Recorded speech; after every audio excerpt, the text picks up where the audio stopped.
Hello and welcome to this week's episode of Conversations with an Investor. We've got Big Mikey back in the hot seat. We are going to discuss it all. There's been a lot in the news, so let's go no holds barred and discuss everything, but most of all, big guy, big stones. So let's dive right in. Oh, some wild variances with the Suck It Up 7. One of the boys that was talking the biggest game, JJ, he didn't make the first day. Did he not? No, What pussy cunt. I was like, mate, your Spoke willpower, like he was a fucking man. your willpower didn't break. It never showed up. Yeah, that's that. You just it didn't come. It didn't arrive. What was his fucking game plan like? To do cold calling. Fucking hates it. It's just 30 minutes of cold calling.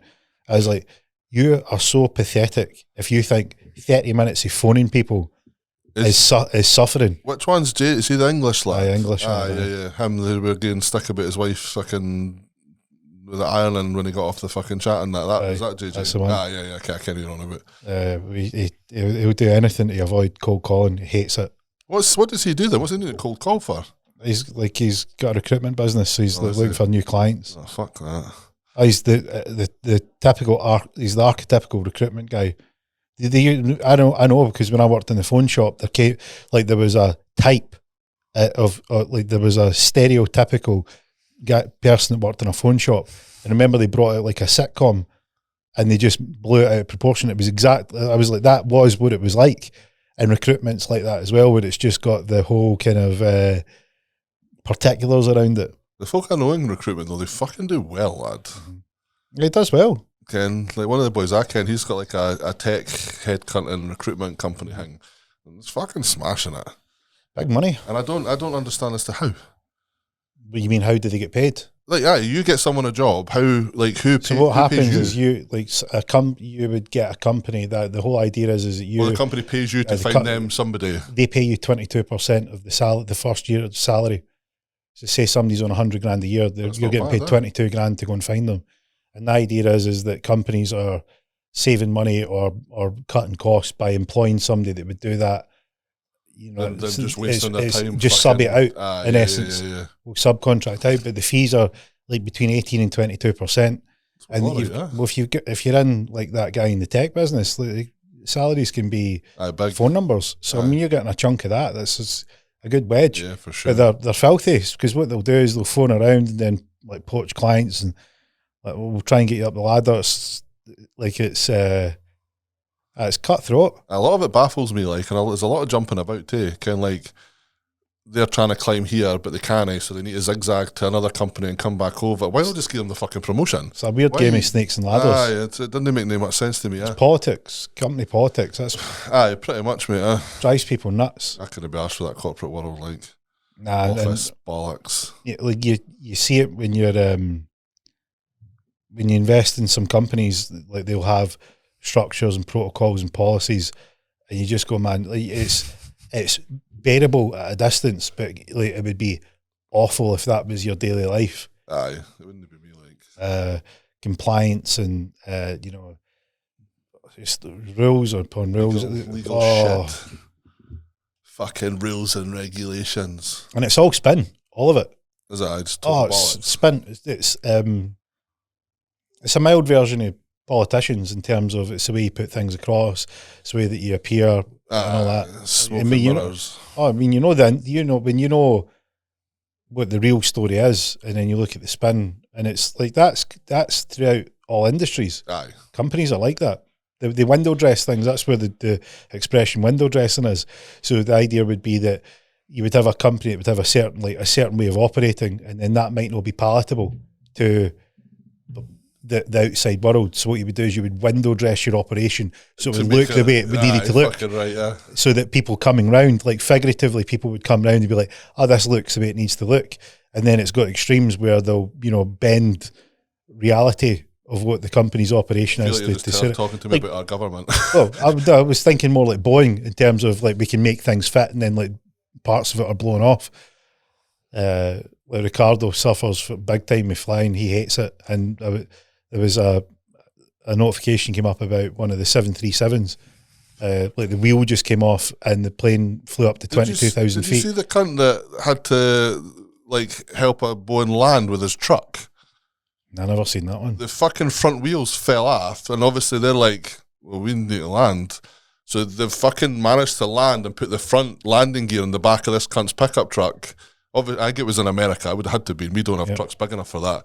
And they fucking managed to do it, eh? Wow. At one point, it looked like he might shit the bed, like, but he fucking pulled it off, like. A normal pickup truck? Well, it's, this is why I'm pretty sure it was one of these big Super Duty American fucking double axle bad boys. I mean, it's not built to take the weight of a plane, but it fucking held like. Aye. I'll find it for you. Send it tonight. I've seen the one with it was like a light aircraft, and the landing gear was stuck, and it's done a pass over, and the guy's out the sunroof, the car pulling the wheel down. I've not seen that's a cracking one. It's not necessarily massive, but the timing and precision in terms of if that goes wrong, you're getting squashed. And think of it. I mean, like, what's the range in terms of you getting it right? I mean, you've probably got 2 feet, 3 feet. Aye. And you're saying that there's got to be somebody alongside going, right, you're another inch guided down, and the guy's hanging out and he pulls it, he gets a hold of it and pulls the wheel down. And it's incredible to see. What the fuck? And now I've hit Ricardo with that many clips that the algorithm's now sending. I don't even need to send them anymore. I don't like flying, but not because I'm worried about anything breaking or me dying. I don't care about that aspect. I don't like the fact I can't get off it when I want. Right.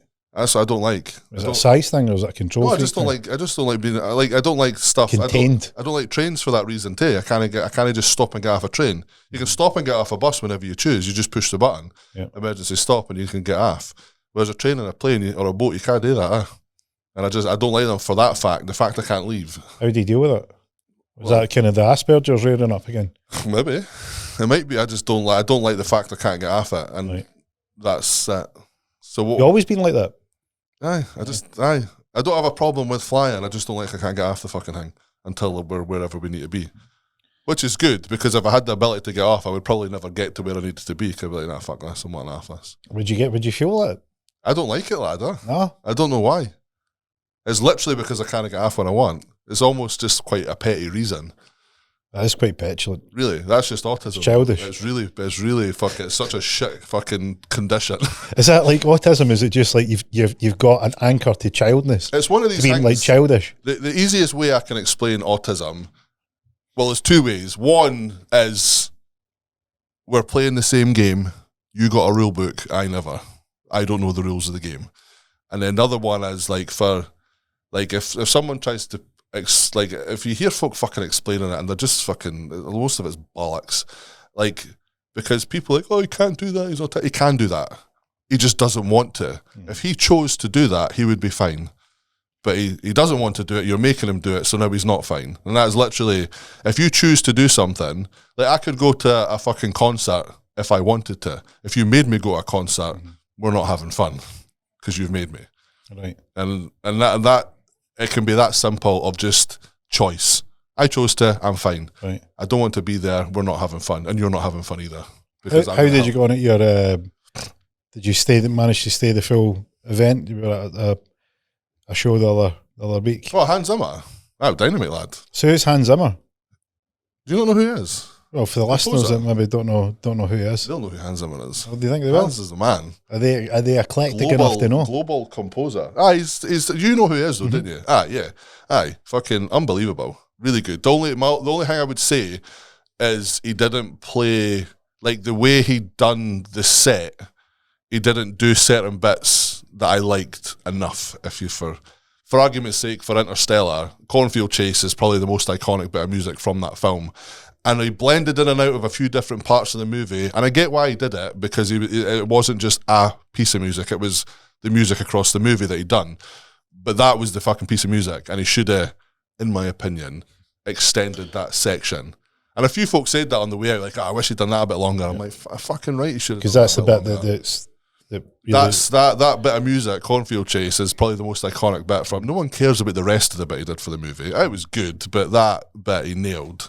Really good. The emotion, the visuals, the fucking banging. And he didn't do it long enough. Maybe he's like the whole pizza chef thing. He's giving you just a little less than you would like. Aye.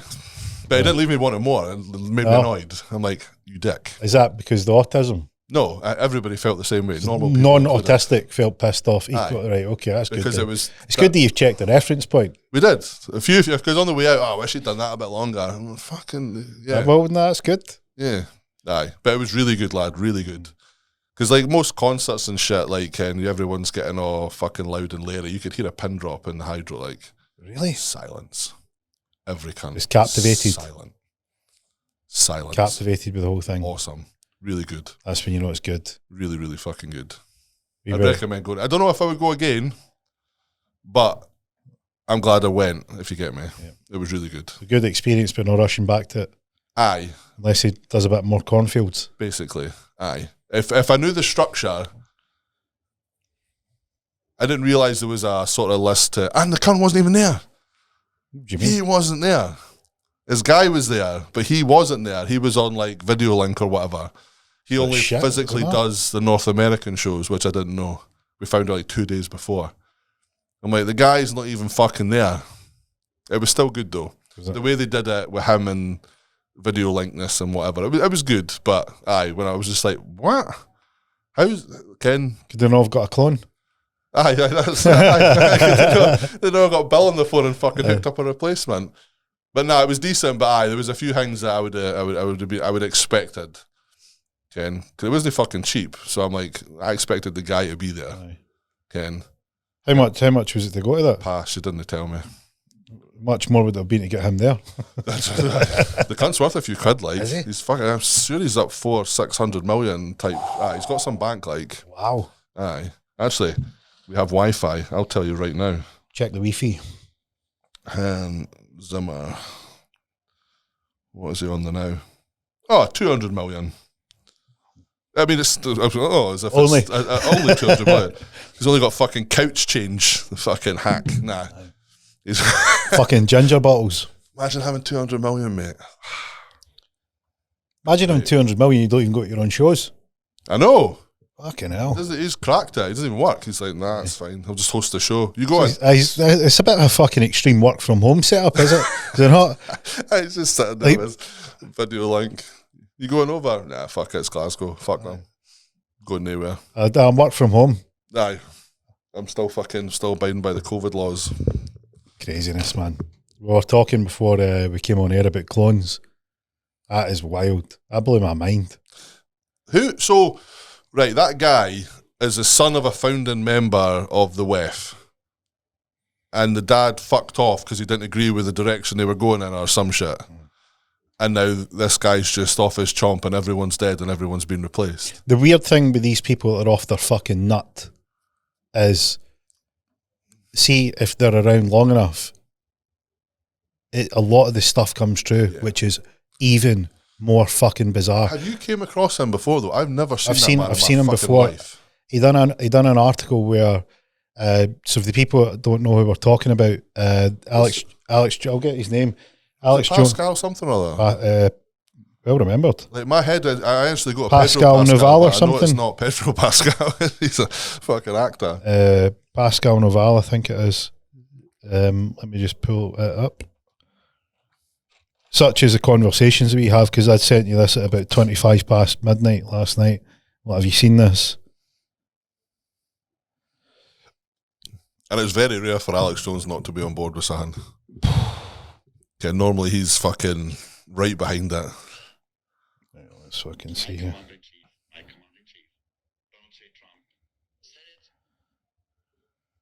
It's just like, gone. He's dead. He's been replaced. He's like, fucking Jesus, mate. Let's see if we can get his name.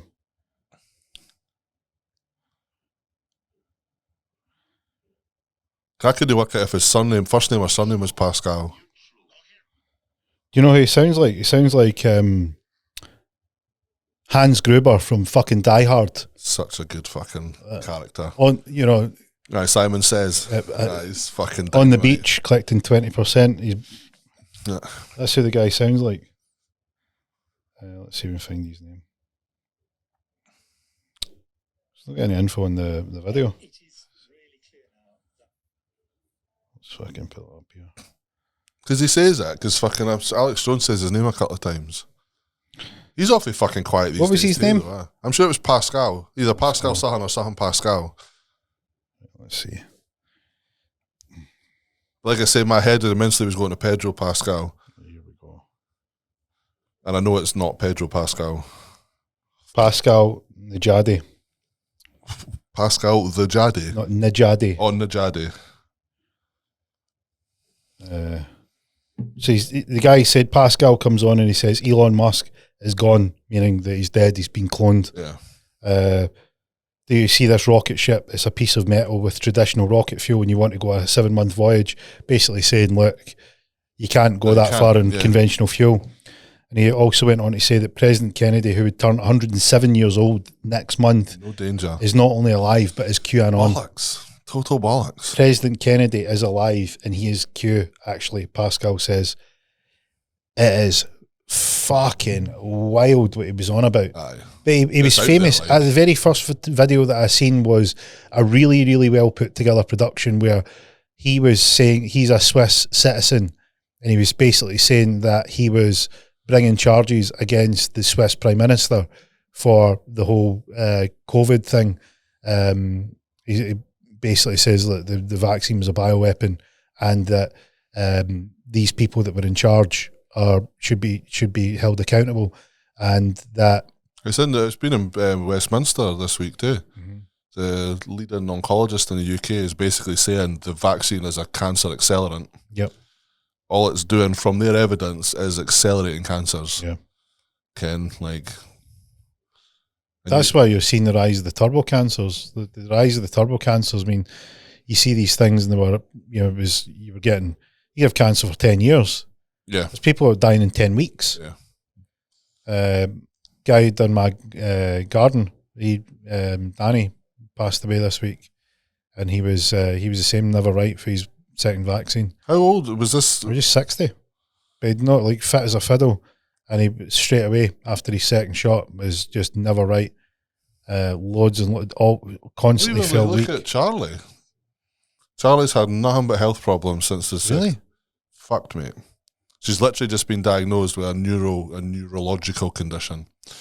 She's been back and forward to the head of neurology in fucking Edinburgh for 2 years. It's crazy. Passed about. They're like MS, ME. Right. Oh, we don't know. It's not that. Oh, you might have had a stroke. Oh, that again. They're fucking clueless. And they finally, after 2 years, just been like, "This is what is wrong with you."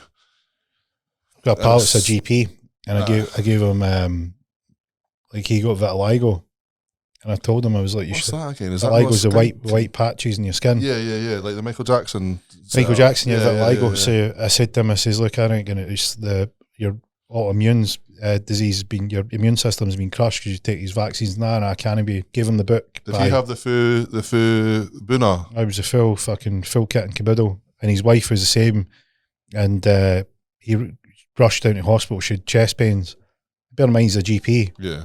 The doctors in the hospital are like, she got a chest infection. He's like, no, she's not. I'm a doctor. I know she's not got a chest infection. Like, I'm not here because I think my wife's got a chest infection. There's something really up with her. I'm surprised he got, because the GP's got more info than we did when the vaccines rolled out. Because one of my pals who works for the NHS doing something or other, he managed to get the original leaflet when it first came out, which told you everything that was in this fucking thing. Because he's went through and Googled this, he's like, and posted it on Instagram. I had his Instagram account shut down about 100 times. Wow. He's like, Google this, Google this, Google this. This is from fucking dead fetuses. This is from monkey shit. This is from fucking the AIDS virus or vaccine. He's like, Ken, what the fuck? And you're so, Ken, if you've got that information, why the fuck would you take that drug? Yeah. Well, Like, fair enough if you went in blind. No, they were just following the command. I mean, this is where the Milgram experiments were designed. You know, the famous Milgram experiments, because that's the same thing happened in Germany during World War II. Why are these sort of bourgeois, middle class, sort of well-to-do officers carrying out these heinous orders? And it turned out that they were just following orders. And the idea is the Milgram experiments would test how far people would go to do things without questioning it if it came from authority. See, back in the day, though, I can excuse a lot of it because people didn't know better. You didn't have tech. You didn't have information. You were Like you were closed off to what you were being told. Do you know what I mean? Like if you stayed in a village in the middle of nowhere, you didn't know anything outside of that village. You know what I mean? You just had what you were told and fed. Whereas now, you can find out anything. You've no fucking excuse now to be like, oh, let's take it a bit further then, because here's two things I'll put to you and see what you think. Right, even back then without tech, you would know right and wrong. Yeah, and the thing being is they were doing wrong, and this was what Milgram's experiment was. They are doing wrong, but it's been overridden by their desire to fit. An authoritative figure comes and says you must follow this order, and they go okay, and that overruled right or wrong. See, I mind Tom Cruise because he refused to work with the last living Nazi boy. When he did that movie Valkyrie. Yep. And he's like, nah, I'm not, he's blah, blah, blah, blah. And the guy, up until his deathbed, he still didn't believe he'd done any wrong. Mm-hmm. Because they were building this new empire, the fucking Führer had fucking, this, that, and the next thing. So, they were brainwashed to believing they were doing good, a lot of these guys. Well, remember you got shit on the comments about... I got so much shit. I don't even remember what it was. The shit about, remember you were talking about... when Hitler's body was found and they'd done a DNA test on it, and it came back, it was a woman. So they were discussing that Joe Rogan and Tim Kennedy, so the ex, I can't remember what, it was ex Green Beret. So he'd done a TV series which was hunting Nazis. Yeah. And he recounts exactly what he said, and he says, so the Russians got Hitler's body, or what they thought was Hitler's body. Yeah. They only allowed one test, despite them being available. They could test it. Fucking years. They done the examination, and it was from a 35-year-old woman, a woman in her mid-30s. This was not Hitler, and he was reviewing documents where he was chasing all these leads around South America, where Hitler was spotted in Argentina, Chile, Tenerife, out of all places, Africa, and he's like, we were looking at classified documents that the Israelis had literally sent a hit squad, like an assassination squad, over to go and after the fact. And he's like, so the FBI had launched a huge investigation to track them down, and they were reviewing the documents about this investigation. Israel had sent an assassination squad, like a wet work team. Oh. Like this wasn't like, oh, we're going to do due process. If they're there, obliterate them, take them out. And he was Tim Kennedy was going around these communities in South America, and he's like, you go there, and he's like, they're looking at me, and he's speaking in Spanish, and they're like, Guten Morgen. Right. He says, because they're looking at me, looking like I look more German than I do Spanish. And he's like, Joe Rogan's like, how many, like how big? He's like, how many people are in the community? He's like, 50,000. 50,000 descendants of Nazis are in these places. German. The towns look German too. Yeah.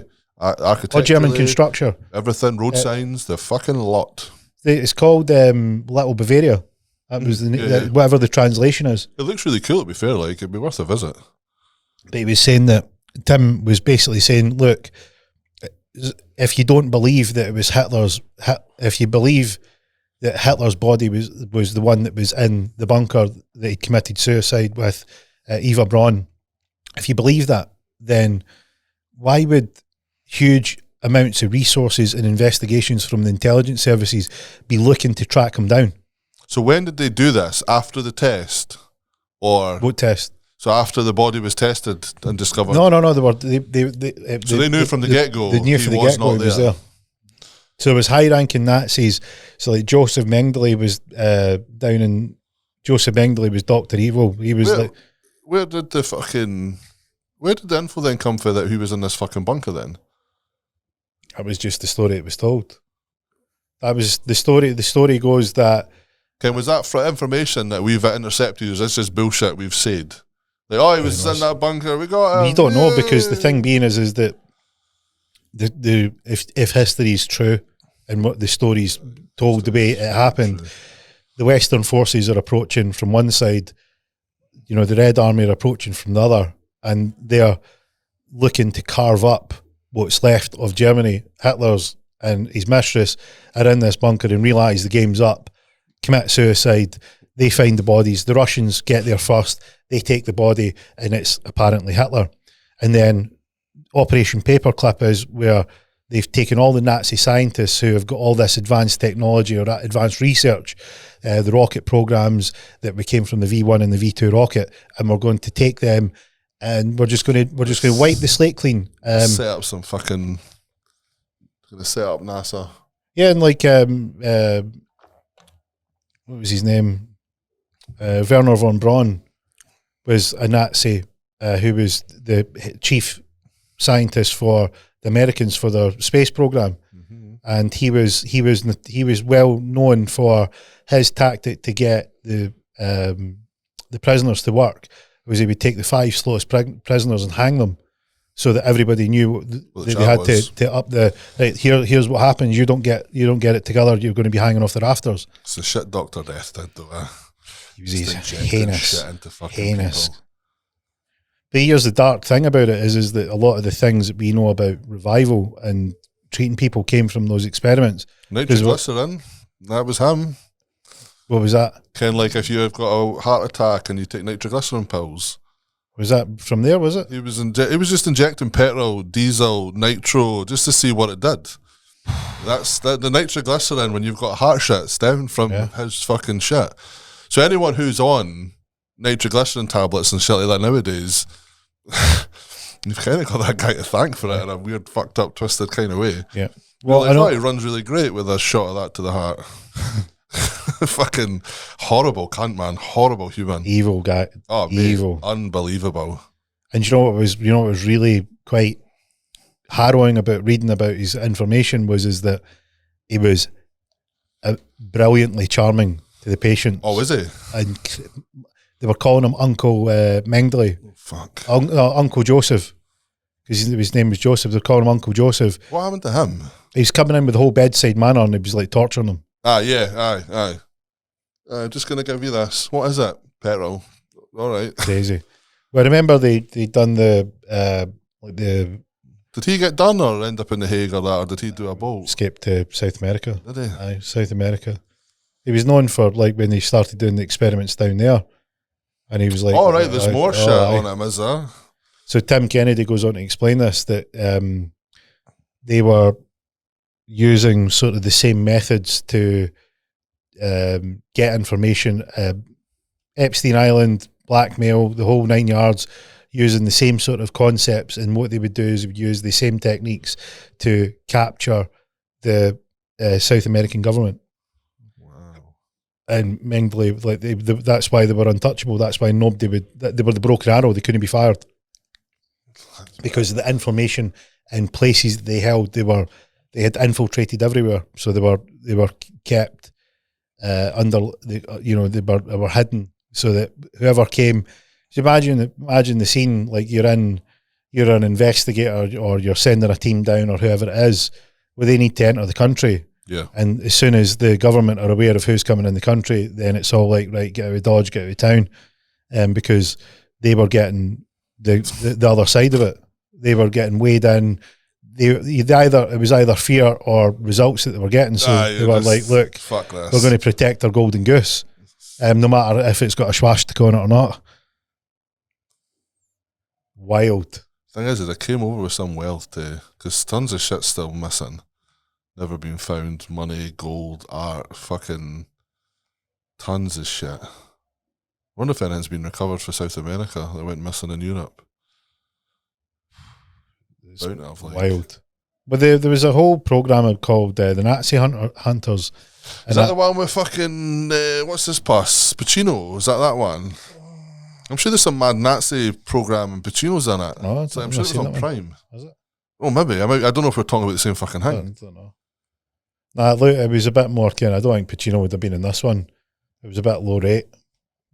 Well, I'm sure on it because I'm sure I watched a couple of episodes there, and some lassie who's like escaped the fucking concentration camp or whatever, and she's now in America living the American dream, and she goes to some party, and one of the Germans is fucking there, and she recognises him, and he just shoots every cunt at the party, and then does her. And Kenny's managed to stay under the radar for however many years, got a wee American accent, and she immediately clocks him and just fucking freezes, and he knows the goose is fucking up and just fucking pops every cunt. And then I'm sure Al Pacino's in it, and he goes round. I'm sure he plays a Jew, and they've got a wee team, and they're going around getting rid of these Nazis that have managed to slip away into society or something. I might be talking total pish. Is that a fiction? I take it. I'm pretty sure I'm not talking shit. 2 seconds. Sounds a bit fucking Hollywood, that. Al Pacino. It must be fiction. It's fucking Al Pacino's not a Nazi hunter. Nazi hunter program. Aye, hunters. It might be a program, but is it fiction? Or like based on a true story? Oh, that pass. Fuck knows. But aye, it's called Hunters. There's two seasons out. Aye, because that's the fucking scene there where the guy just starts popping everybody. Aye, I'm assuming it's Americanized. It will be. You know, they've took an idea. So that's not what you're talking about. No, and this was like a documentary about the real. Oh, that is not a documentary. Aye, so it's a fucking dramatised.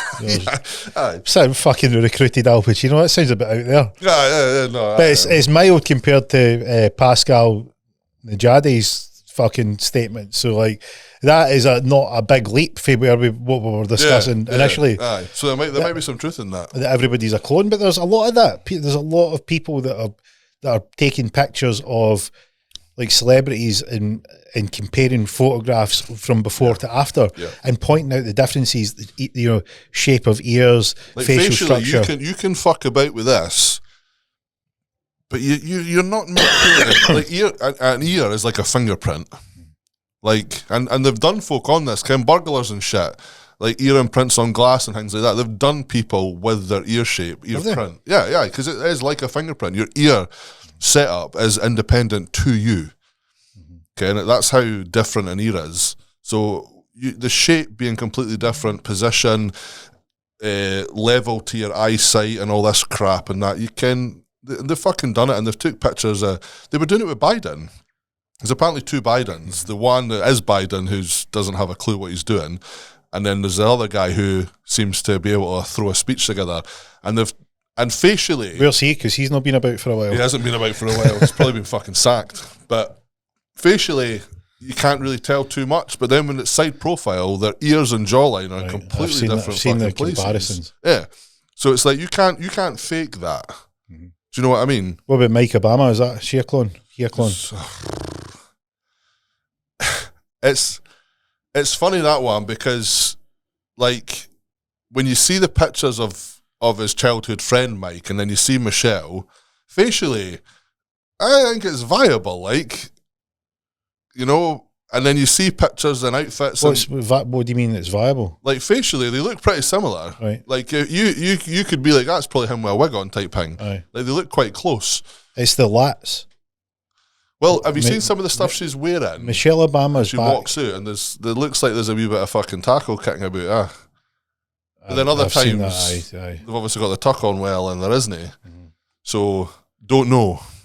Do you follow Robert Frank 615? He's like a fucking like guy that trains, and he was in good shape, but he's like more into like the comedy and the skits. Okay. And he talks about like fucking I want that Michelle Obama back. Like, and there's a picture of her with the backless dress on and just this fucking V-taper. And he's like taking the piss, thinking like, surely though, so if Michelle Obama was a biological man, they've got 2 kids. Surely some cunt's gonna know if they've had adopted a child, done the embryotic, was it not IVF? Surely someone would fucking know this. There's bound to be a paper trail. Considering the shit that they've got, like, what about Obama's birth certificate and all that? I mean, like the amount that they can cover up is what we're given it the benefit of the doubt of is that there's a log or a like a paper trail. There's something that can't be manipulated or influenced. You've had 2 kids though. There's bound to be a midwife somewhere that's like, no, that never happened.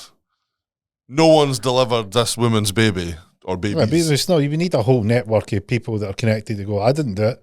Aye. Like, what you do as a midwife is you go, well, I never done it. You wouldn't go fucking like, hey, look, let's have a poll. who delivered Mike Obama's fucking child? But being that level, American president and all this shit, like some kind, like outside of folk be like, oh, they look similar to his childhood friend. Surely some could be like, oh, look, they had IVF treatment, or this is a surrogate, this is where the kids came from, and so I didn't ken. There's other than photographs and a potential Willie in some outfits. There's not enough for me to be like, that's. But there was a whole fallout, like there was loads of whistleblowers about like Obama getting into sort of a lot of homosexual encounters. Guys that were, Obama was mad freaky for it. I've not heard this. Oh, wild whistleblowers. Had to meet him in the hotel rooms. Loads of chat for his college days. Oh, mad for the Bobby. See, if he was, I really couldn't give a fuck, to be fair. No, I know that, but it's sort of just adding to the whole thing that they've got a perception of what he is. Happily married man, president, father, good guy, all-round good guy, charming. Yeah. Just smooth. Because you look at what's Barack Obama's profile, first black president, smooth, I'm pretty charming. confident that's not his name either. I'm pretty sure that is not his name. It's like an issued name. I'm sure somewhere I read his name was like fucking Fred or something. I'm pretty confident Barack is not his birth name. I'm sure it was Barack Hussein Obama. I don't know. So I'm sure I read somewhere that he's got a pure fucking, like Fred Smith type name. I think so. Oh, I might be talking pish. I'm going years back now. Well, I'm coming for the generation watch White Men Can't Jump, and if Barack was in there, right, they had Sidney Dean. Right, I mean, Fred is no cutting it. Sidney Dean. No. And Raymond that tried to rob the store. Remember with the big Raymond, is that you? Surely they could have came up with something better than Fred. Well, that's what they gave him Barack. Even at that, it's a bit fucking. That doesn't stand. That sounds like Farouk. Aye, I remember Farouk for the wrestling, and I thought, I don't like it's. If you got the first black president, Fred doesn't cut the bill. Yeah, there's Barack. I would have a better name than that. Maybe Sidney Dean would be the first black president. I would, mate. If I heard, or if I heard, oh, there's a president, his name's Sidney Dean, I'm going Australian right off the bat. What was Blade?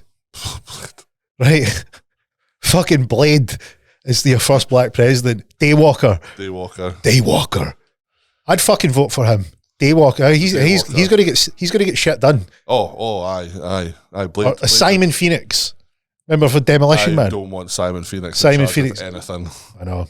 He was fucking chaos. He was not good. He was not a role model. He just looked like Cisco's bonkers fucking brother. He was like the stepbrother no one spoke about. Shows up to a party and ruins everyone's fun. The dogs, the psycho dogs that with two different coloured eyes, and they're just naturally fucking bonkers. That was Simon Phoenix. That was his character. Such a good character. He played it well, didn't he? It was fucking dynamite, lad. Such a good movie. I seen there was a Demolition Man meme the other day. What the fuck was it? I know the one you're on about. What the fuck was it again? Everybody's offended by everything and everybody walks around wearing their pajamas. No, not that one, but that one was good. I like Ken. What was it? And Demolition Man. There was something to do with there was a hanger to do with the three seashells. Oh, I've never seen that one. Fuck! I can't even mind what it was. But it was unless you wouldn't understand the reference unless you'd seen Demolition Man. But it was really fucking good. It was some sort of correlation between, like back then you're watching it thinking, oh, fuck off. And then nowadays it's like, maybe, all right, fair enough. Nah, I can't even mind what it was. It'll come back to me at some point, but. It was a good movie. It's fucking weird now that you. But like that meme I sent you the other day though, and you think, it's not going to be like that. And we're actually not a million miles off it. Well, think you like Terminator 2, Skynet. Like AI. I was watching something that day, right? And fucking Ken, the liquid Terminator guy. Aye, Metal Mickey. In something, the now. What the fuck was it? And they've done a Terminator reference in it, and I thought that's fucking brilliant. What the fuck is it I'm watching? Reacher. You seen any of Reacher? Reacher's good. He's in the new season of Reacher, and they make a Terminator reference, and then when it turns around, it's him. I was like, that's fucking good.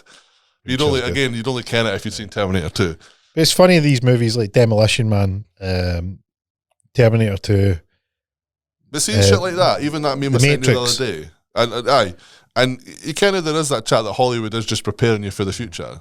And then you look back at movies for the 90s and you're like, that's ridiculous. And you're like, oh, fuck, that's... Well, it's like we started speaking about that. There's Pascal Najadi coming out with wild stuff. And then, like, I remember David Icke talking about it. Like, I remember, like, this guy is off his fucking tits. Like, I thought David Icke's lost his mind. And then you go, like, I remember seeing something where David Icke's predictions and his ratio of what's came true, you're like... He's more right than he's wrong. And it's wild. It's how far out he called it, like cashless society. Yeah. They want a cashless society, and they're going to track all your every movement. You're like, no bother, David. I had to explain to a young lad about the whole cash versus tap in, and explain to him that you can make money disappear just by tapping. He said, "What do you mean?" I'm like, "Well, if I pay you with money and you pay this guy with money and he pays that guy with money, it's still the same. It's like you tap it, every tap, 20 taps, that money's fucking gone." It reduces. And he's like, how? I'm like, because every tap, lad, the percentage disappears because they need to handle that transaction. Yep. They take a cut. Aye. Take a percentage of the transaction. Like, and then by 20, 30 transactions, that money's gone. The bank has every single fucking penny. And for argument's sake, one of the guys that has a tattoo shop down south, he posted his monthly card bill. They took 1,500 quid off him. So that's 18 grand a year. Yep. Gone. Just away. Yep. Ken, and if you're a small business, that's the difference between making a profit and not making a fucking profit. And it's just evaporating into the bank's pocket. Just another digit on a screen for they cunts. Yeah. It's like, how much do they really need? It's like they literally... Well, did you see... Well, they need a lot. They've got 97% of it's invented. It's like they've got the printer and you want to take a cut. It's like how much do you need to keep extracting? I don't get, like, so you have a card machine, they take a percentage off every transaction. They're making money every transaction you make. And then they've got the cheek to have a standing charge for you to have the fucking machine. And then your bank wants a percentage for processing the bit. So right there's 3 payments that come out of your income for what? When you could just hand the cunt a note. Wild. 3 people taking a cut for what? Because some cunt can't be asked going to the cash line. No, it's because they want to get you to cashless. I know they want to get to cashless, but people could stop that if they stop being lazy and just go to the fucking cash line. Good. How many people do you see like tapping their phone now? Constant, mate. All the time. And it fucking annoys me because in a shop, you know you're going to tap. Take your card out your fucking pocket or take it off your phone or at least double click your phone so it's ready. Yeah. Instead, 2 minutes. Like, this is meant to be more convenient. You've held up the whole shop. You fucking parasite. Ken? Do you think we're going backwards as a fucking civilization?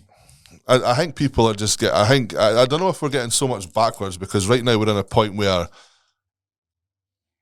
like in terms of fucking ease, life's never been so easy in terms of advancements. And Ken, you don't have to cook from scratch. You don't have to go down the local river to wash your clothes. You don't have, Ken, like now we have life aids everywhere. You walk in your kitchen and everything is in this room to help you.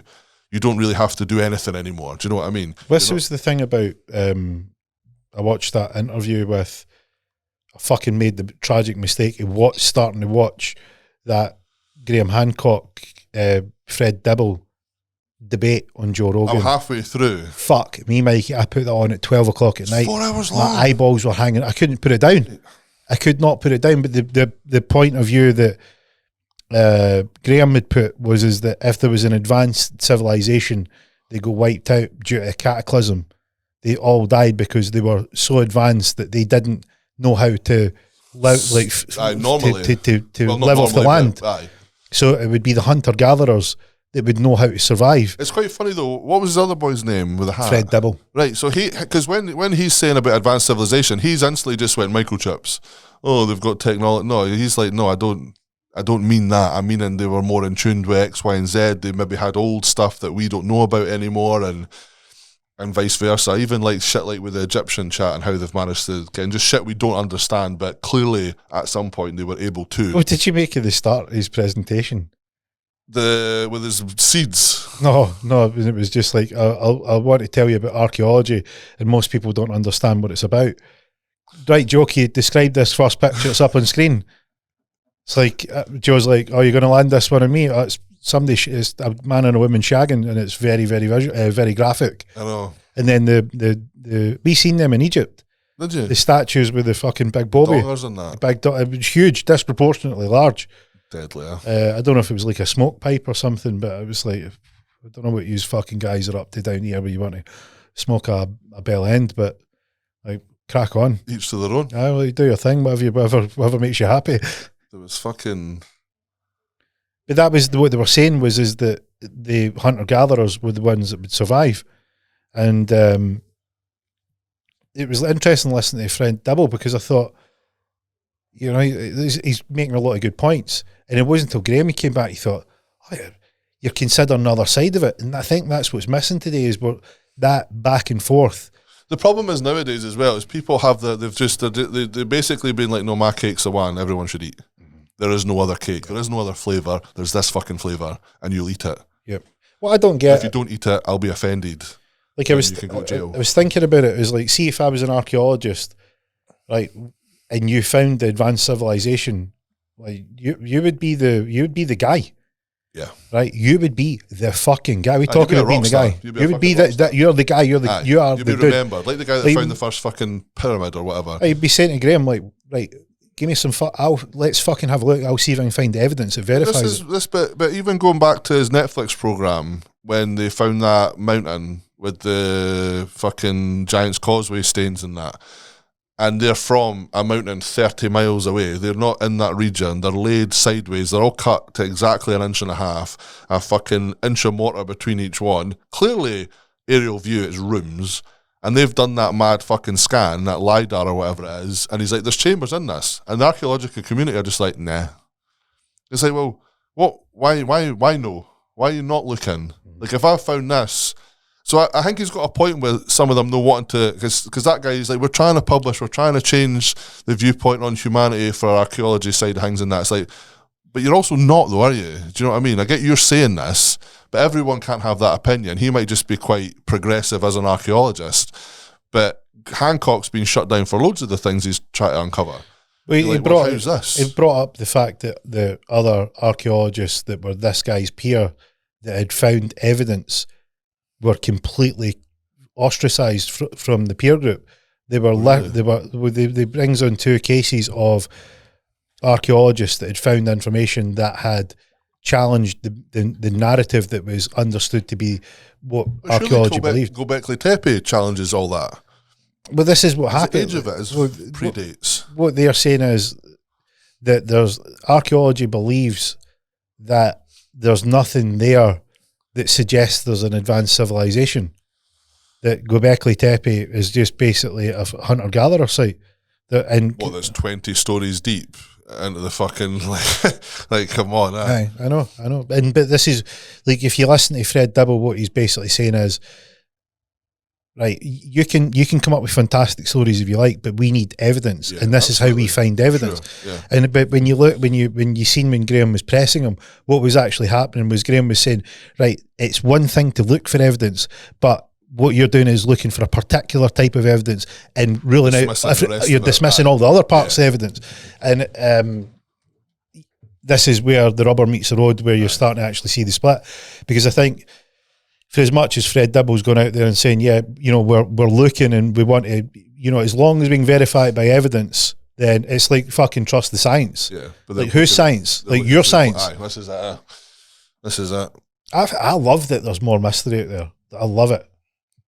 It's funny. I was watching a thing the other day and a guy went to put a swimming pool in his house and uncovered a fucking another house under his house. Fuck knows how old it is. He just started digging for a pool and there's literally a house under his fucking house. No clue it was there, no cunt. It's just like, what the fuck is this? And you're only talking a foot below the surface. And he's in this other fucking thing. That was how the we're fucking touching on the inner earthers here. There was I hope they're not only limestone tunnels that went 20 stories down in Turkey, which was essentially a city dug into the ground. Mate, there's apparently under Turkey, like go back to Tepe and that, they're all connected and there's a lot of them. And some of these tunnels apparently go for fucking miles and miles and miles. Apparently there's tunnels all under Europe connecting all these fucking mad places. I don't know if you necessarily call them inner earthers, but if these are dating to a time with the last ice age and it's minus 60 above, you're not going to go up the fucking surface, are you? You're going to start fucking digging tunnels, aren't you? We spoke about movie references. Demolition Man, where did they go to get the rat burger? Underground. Matrix, where was the safe haven? Underground. It's like... Thing is though, see with Demolition Man, see like that meme, how the surface is becoming more like that. Mm-hmm. It's going to be to the point now where folk are like, I want to live normally. We need to just go under. Like, I want a fucking meat burger. I want to have a motorbike. I want to fucking drink beer. Mm-hmm. And we just have to start going underground, kind of like speakeasy banter back in the day and that. Well, it's like I was thinking about, people were asking me about I was taking the piss wearing my helmet for the Scottish hate speech crime law bill, whatever the fuck it is. And I was thinking back to when we were growing up. Remember they used to say, like, fucking toughen up. Like, sticks and stones will break your bones, but names will never hurt you. But now names what are we changing, you know? Now the names are the sticks and stones. Names are weapons. Names are weapons. Yep. What the fuck is going on? Weapons now, mate. Whereas I was brought up to didn't mind what any cunt says to you. Doesn't matter. What world are we creating here?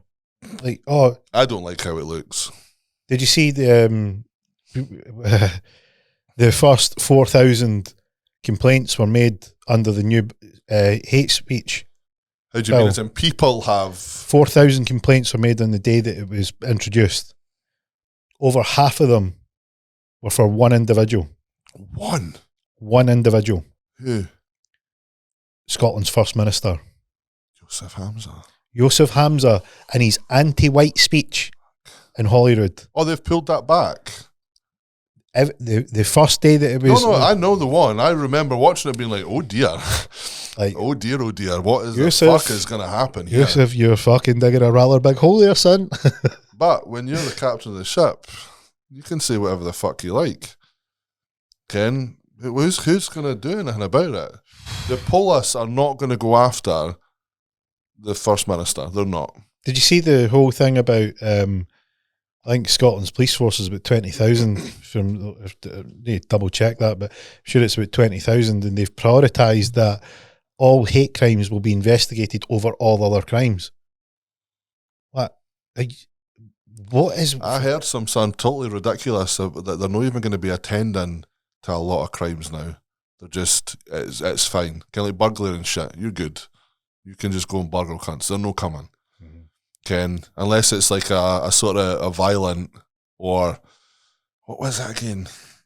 I'm just like, what? You're basically giving people permission to break the law because you're telling them we're not coming. We're not. Ken, we're going to tend to Sally, who's upset because someone says something on Facebook. We're gonna go down that route. Yeah, we've spoke to we've actually had a blue light priority call to a transgender who's in the fucking lassie's toilet. Have you ever, you probably haven't, but have you ever been in a situation where you've relied on a phone to try and back you up? It doesn't hold up in court. They can't prove who sent it, who did what, or who... What do you mean? Like Ken, if, for argument's sake, I've texted you something and you're no happy, so you're away at the police. Mm-hmm. They have no way of proving I fucking sent that. Mm-hmm. It doesn't hold up in court. It's literally a waste of time. Yep. Waste of police time. All of it. I mean, because it's subjective. It's like, well, how do you... Unless you've got evidence and I'm in the street shouting shit to you and folk have filmed it and you've got, all right, that was clearly him. But like cyber crimes and that, they can't prove it. It's a waste of time. Ken, I've been in a situation and I've been like, but I've got evidence that they've said this. We can't prove that they sent it. And you're like, are you fucking joking? It's wild when you see that, because I've seen you report something to the police saying, look, this is what's happened, and you think it's like pin on. You go, look, this is what's took place. We've had some instances at some of the service departments, and they're like, this is kicked off, and they're like, well, we can't do anything about it. And you're like, how? Like, how is it possible that you don't? It seems obvious to us, but obviously on their side of it, what happens is they've got these weird rules that have been instituted that don't make any sense. Common sense is left the room. That's gone. Common sense is gone. It's not about what you know, it's what can be proven. And if you can't prove it's happened, then there's not a whole lot you can do about it. And at the point, if that switches, what the fuck? Like, you can't. If you're just suddenly going to go on people's word and start doing people left, right, and centre, what the fuck is that? Where are we living? It's 2024. I remember I grew up in a time where you were innocent until proven guilty. Now you're guilty until proven innocent. It's fucking flipped. Well, you see the issues that they're having in like sort of California and San Francisco. What's going on over there? So they've literally, lawlessness is allowed. You've probably seen the videos where they can go in and they're shoplifting. Nobody's challenging them. The police aren't coming. People are walking into stores. I've seen a fucking police spokesman saying what they're no longer doing. But I don't understand so why. So like there was one where the guy got challenged in a shop. So the security guards fucking tackled the guy, and then it's all kicked off. You can't do that. The security guy, you can't tackle that guy at the floor because he's robbing the shop. There are states, because some of my mates in America were talking about it, and a lot of it is coming down to the attitude of the person. So if you stay in some certain states, you can only do something about it if there's aggression involved. If I politely walk in your house and politely remove your telly, you can't do anything about it because I'm not a threat to you. And if you try and stop me, you're now being a threat towards me, and I can take action against you. And it's like, are you fucking joking? He's like, oh no. Did you see the one about the police officer in Florida? So somebody's like broke into the house. A burglar's broke in and got shot. And they're like, we're appealing for who shot him. And they're like, we don't want you to worry. Shooting a burglar's cool here. Like Florida's like Florida and Texas are sort of like the truth. They're flying they're the lone star. So from what my mate was saying, the top problem further down is like in Texas. He's like, if my neighbor is having an altercation with someone that I don't know, I could hang out my kitchen window and shoot the guy I don't know, and it's perfectly fucking legal. Because I feel my neighbour. It's like, it could be his brother he's not spoke to in 20 years, and they've got some beef, and they're having, and I'm A-okay. But that police chief was like, look, we want to protect you. We want to make sure you're all right. It's perfectly legal for you to do what you've done. You have got no repercussions here. We just want to make sure you're all right. See, a lot of states as well, they've removed their concealed to carry licence. It's just game now. Any cunt can carry a concealed weapon in a lot of states now. They've just done away with that. There's loads of that in Egypt. We're all packing in Egypt. We were in Cairo. And just how was it? Is it still the Muslim Brotherhood that are in charge over there? I don't know who the governing. But mind how they had that. They was all a bit unstable the other year, and they were like, "Don't go at the minute, guys." So there was a lot of that there, and we were on a tour. So we flew to Cairo on a domestic flight. Yeah, to see the pyramids. To see the pyramids and go to the museums. We had a police officer with us in plain clothes that was suited, and he was carrying. He had the full kind of, the full rig out, and we went into the main museum that has all the artifacts and the pharaohs and like all the ancient Egyptian history, and like the security guards in there had submachine guns. And they see going through the airport, we must have went through 4, maybe 5 metal detectors, like before. Really? Oh, I mean, it was heavy security. So where was this for? I was in a domestic flight. Oh, just internal. Right, internal. Right, so obviously, as in them, that group was banned in Egypt and declared a terrorist organisation.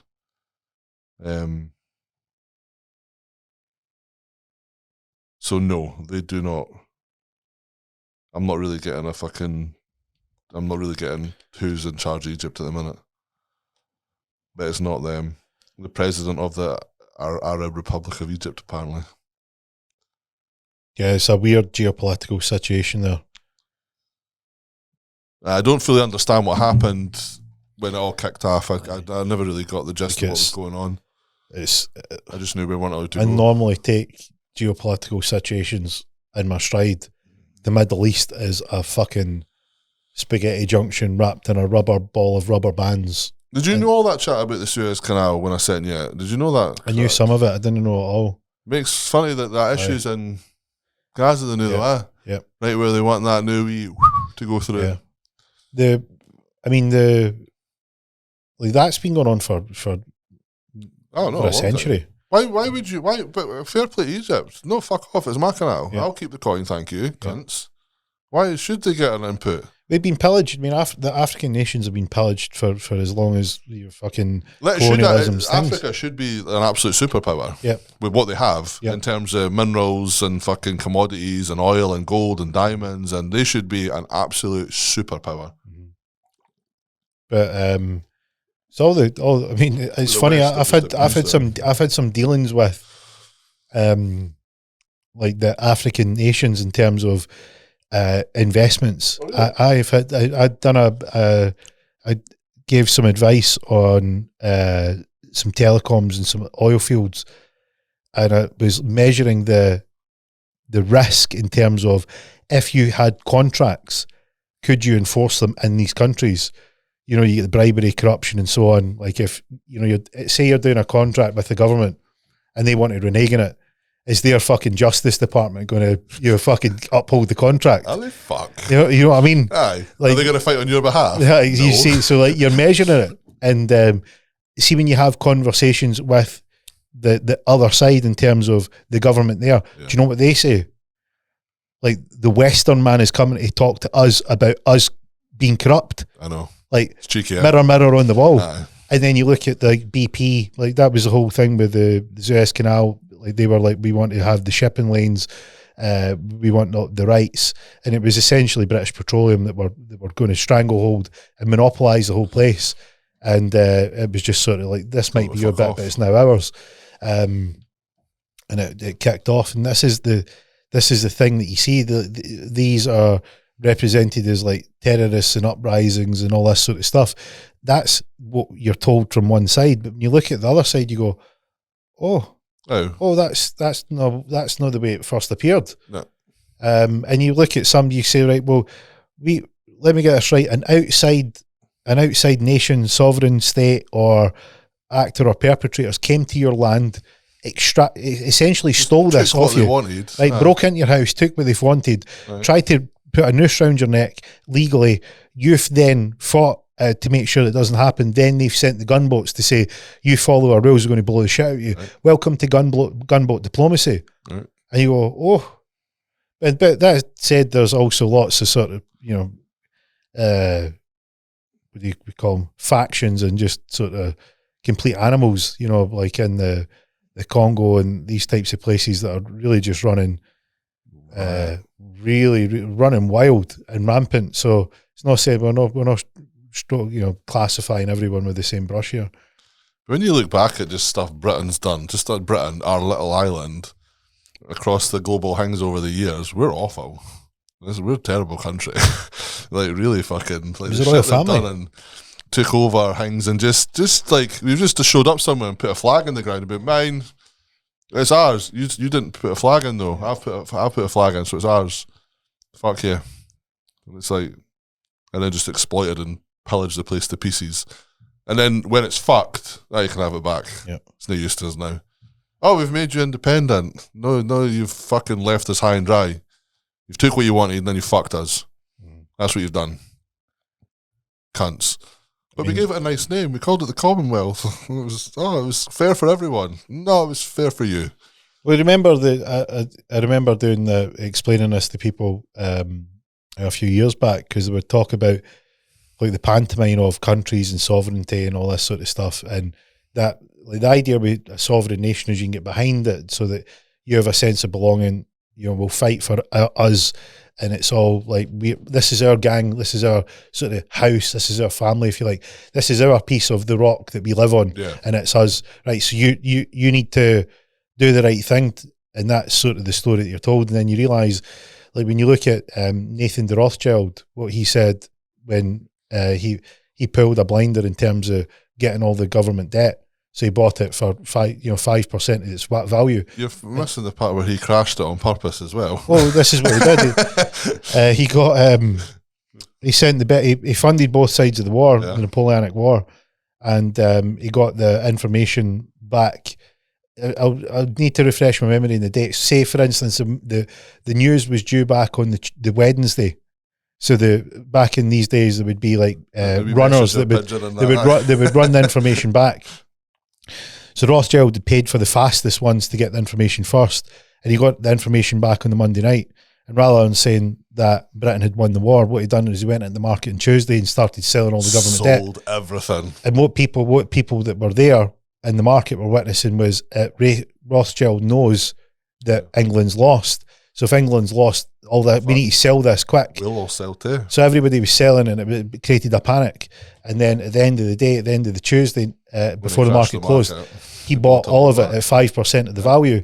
So he literally owned all of the government debt. Fucking overnight. And on the Wednesday, they got the information that England had won. And he's like, so now, and he says it doesn't matter who you put on the throne of the empire in which the sun never sets. He who controls the money controls the country. Kind of the best thing about it now is what he did is now very illegal. Now it's illegal as fuck. Back then it was fine. What would you call it now? Is it no insider trading, technically? Yeah. Because he had the information prior to the event and so on and so forward. I'm pretty sure it's insider trading, it would be classed as now. And he'd get fucking many years in prison for what he did. Yeah. Whereas now he created the fucking ultimate family from that one fucking incident. And now they're worth 500 trillion bajillion. Yeah, you wonder what drives them. I mean, it's like, it's power now. Like, take your boy, the composer, with 200 million, can't be bothered going to his work. Like, they're still trying to chop up the whole world. How is it? Like, I can't, like, so trying to wrap your head around. So, a trillion is a billion, and they have 500 billion billions. Yeah. Like, how many zeros is that? Like 11. Well, that's 11 plus 2, 13. Okay, and you can't even put that on a calculator. Do you know what I mean? Is it 11? Yeah. Ken, 13 zeros. They have 500 billion billions. But and Mikey, a billion is a billion millions. They own the financial system that can create more units. It's like they can make as many of them up as they like. It's wild though. Like, that's some bank. It's not some bank. They own the bank. They are the bank. They are the bank. Imagine that. I would just be drawing mini statements out all the time. Like, so I leave it in the machine so the guy behind me can fucking see it. I'm like, what the fuck? Oh, yeah, that machine's fucked. Again, the zeros are just fucking. They just start printing out the side of the machine. Well, everybody gets a slip that goes across the way. They need like a scroll that needs to go down the way. Yeah, and they still get the ATM. You've only got a £300 limit. You only take £300 out of the day. You hear all the fucking shit too that they've got to marry within the family so they don't dilute the wealth and all this type of stuff. They've got to marry their second cousins and shit. That was the whole thing with the bloodlines. Was that, aye. They said that when I was in Egypt, when I was in Cairo. It says that the pharaohs would marry their sister. There was a lot of ancestral. Is it? It wasn't even like cousin or second cousin. They were literally marrying their sister and having kids with their sister because they wanted to keep the blood. It was the bloodline had to be pure through and through. That's heavy duty. And needless to know, we fast forward a few thousand years, and that is one way to completely fuck up your bloodline. Yep. It is not pure. Yeah, I mean, you're going to get the blood will be pure, but your kids will get webbed feet. Aye, that's a lot of sort of fucking genetic issues. Aye, it's modified. He is man of the future. You live in the desert, mate. There's no fucking water. That's what happened to Tutankhamun. He was like fucking webbed feet, couldn't find the sea, and then he was fucking copping it at 8 years old. Like, we'll make him a really good tomb, though. Right, see the video you sent me inside the pyramid? Yeah. Have they, like, done some work to make it safe? Because they look like breeze block on the inside. Like, in your video, when you're approaching the stairs before the video goes black, it looks like block. Like, so see if you think about what it was like when you go in. So you go, like, if you've ever been in a mine, right? It looks like they've chiseled their way through to the the shaft. They look like blocks though. Like, Mikey, these were fucking gigantic. They were literally, remember the shaft was at an angle. Yeah. So the blocks were cut perfectly to that angle. But this is what I was trying to hang it. So, because as far as I'm aware, the whole thing's built of sandstone. Yeah. No, there's granite in it as well. Right. Yep. Cool. Because that's what I was just like, this doesn't look like sandstone. Kind from the footage I was seeing of you. Yep. So they've not fucked about inside. There's the inside, all the chambers and shafts. They're so that is it. Yeah. Original in there. So see the bit as you enter into it. Yeah. It looks like it's been hacked through to get to the shaft. It doesn't see the difference between inside the workmanship of the going into the pyramid to when you get to the shaft is like rudimentary. So the bit you've went in is where the archaeologists have opened up. Who knows who have opened up, but it doesn't look. It's like rough. Is that video you sent me? The joints are Mikey. Like I went on in, the money. Do you know what I mean? So you go in the shaft and it's at a steep angle, right? And the first one is shallow in terms of the roof height and the floor height. It's like bending room. You need to climb up. You get to the second shaft and it's huge. 70 feet high. Right now, you get an idea of the fucking workmanship because it's now 70 feet high.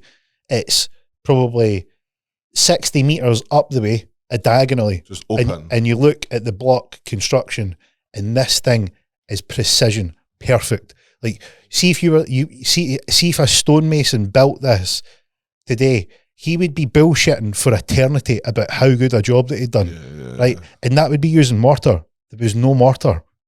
See, this is the thing. It's Mikey, literally, it is unfathomable. It's like it's when they go, you can't appreciate it until you see it. Yeah. And we went into the floor, we went into one of the chambers, and you get to the top of the shaft, you go into the chamber, and it's like literally going under, like the fucking Krypton factor. You're going under like a big block, like shuffling down, and then you come into this chamber, and the floors are made of granite slabs, and the ceiling's made of granite slabs. You look up, and there's not a gap. Because these granite slabs, they're like 70 tons a piece.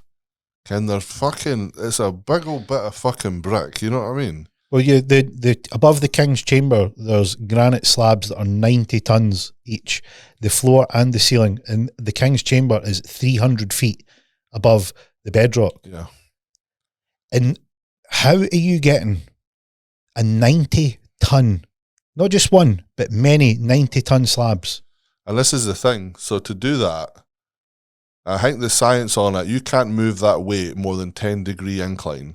So you need a 3-mile ramp. Pish, Mikey, I went up the fucking Tacma download with a 7-kilo bike. Right? Trust me. You're not doing it. There's not a fucking hope.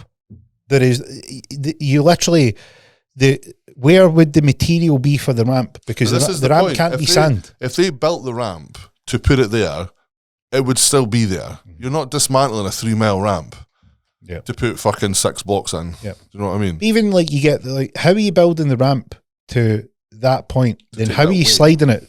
Yeah. It's a 90-ton fucking slab.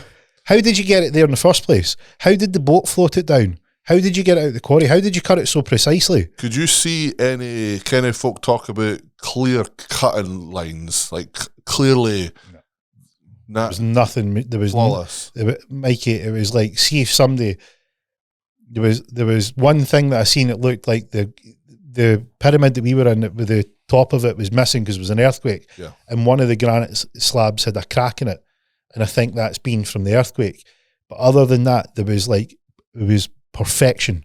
There was no cut lines. There was no, like, the things that you would look for. If you look for a stonemason, they polish everything. So they're looking to polish it up. They're looking to dress the stone, for sure, and all that type of thing, right?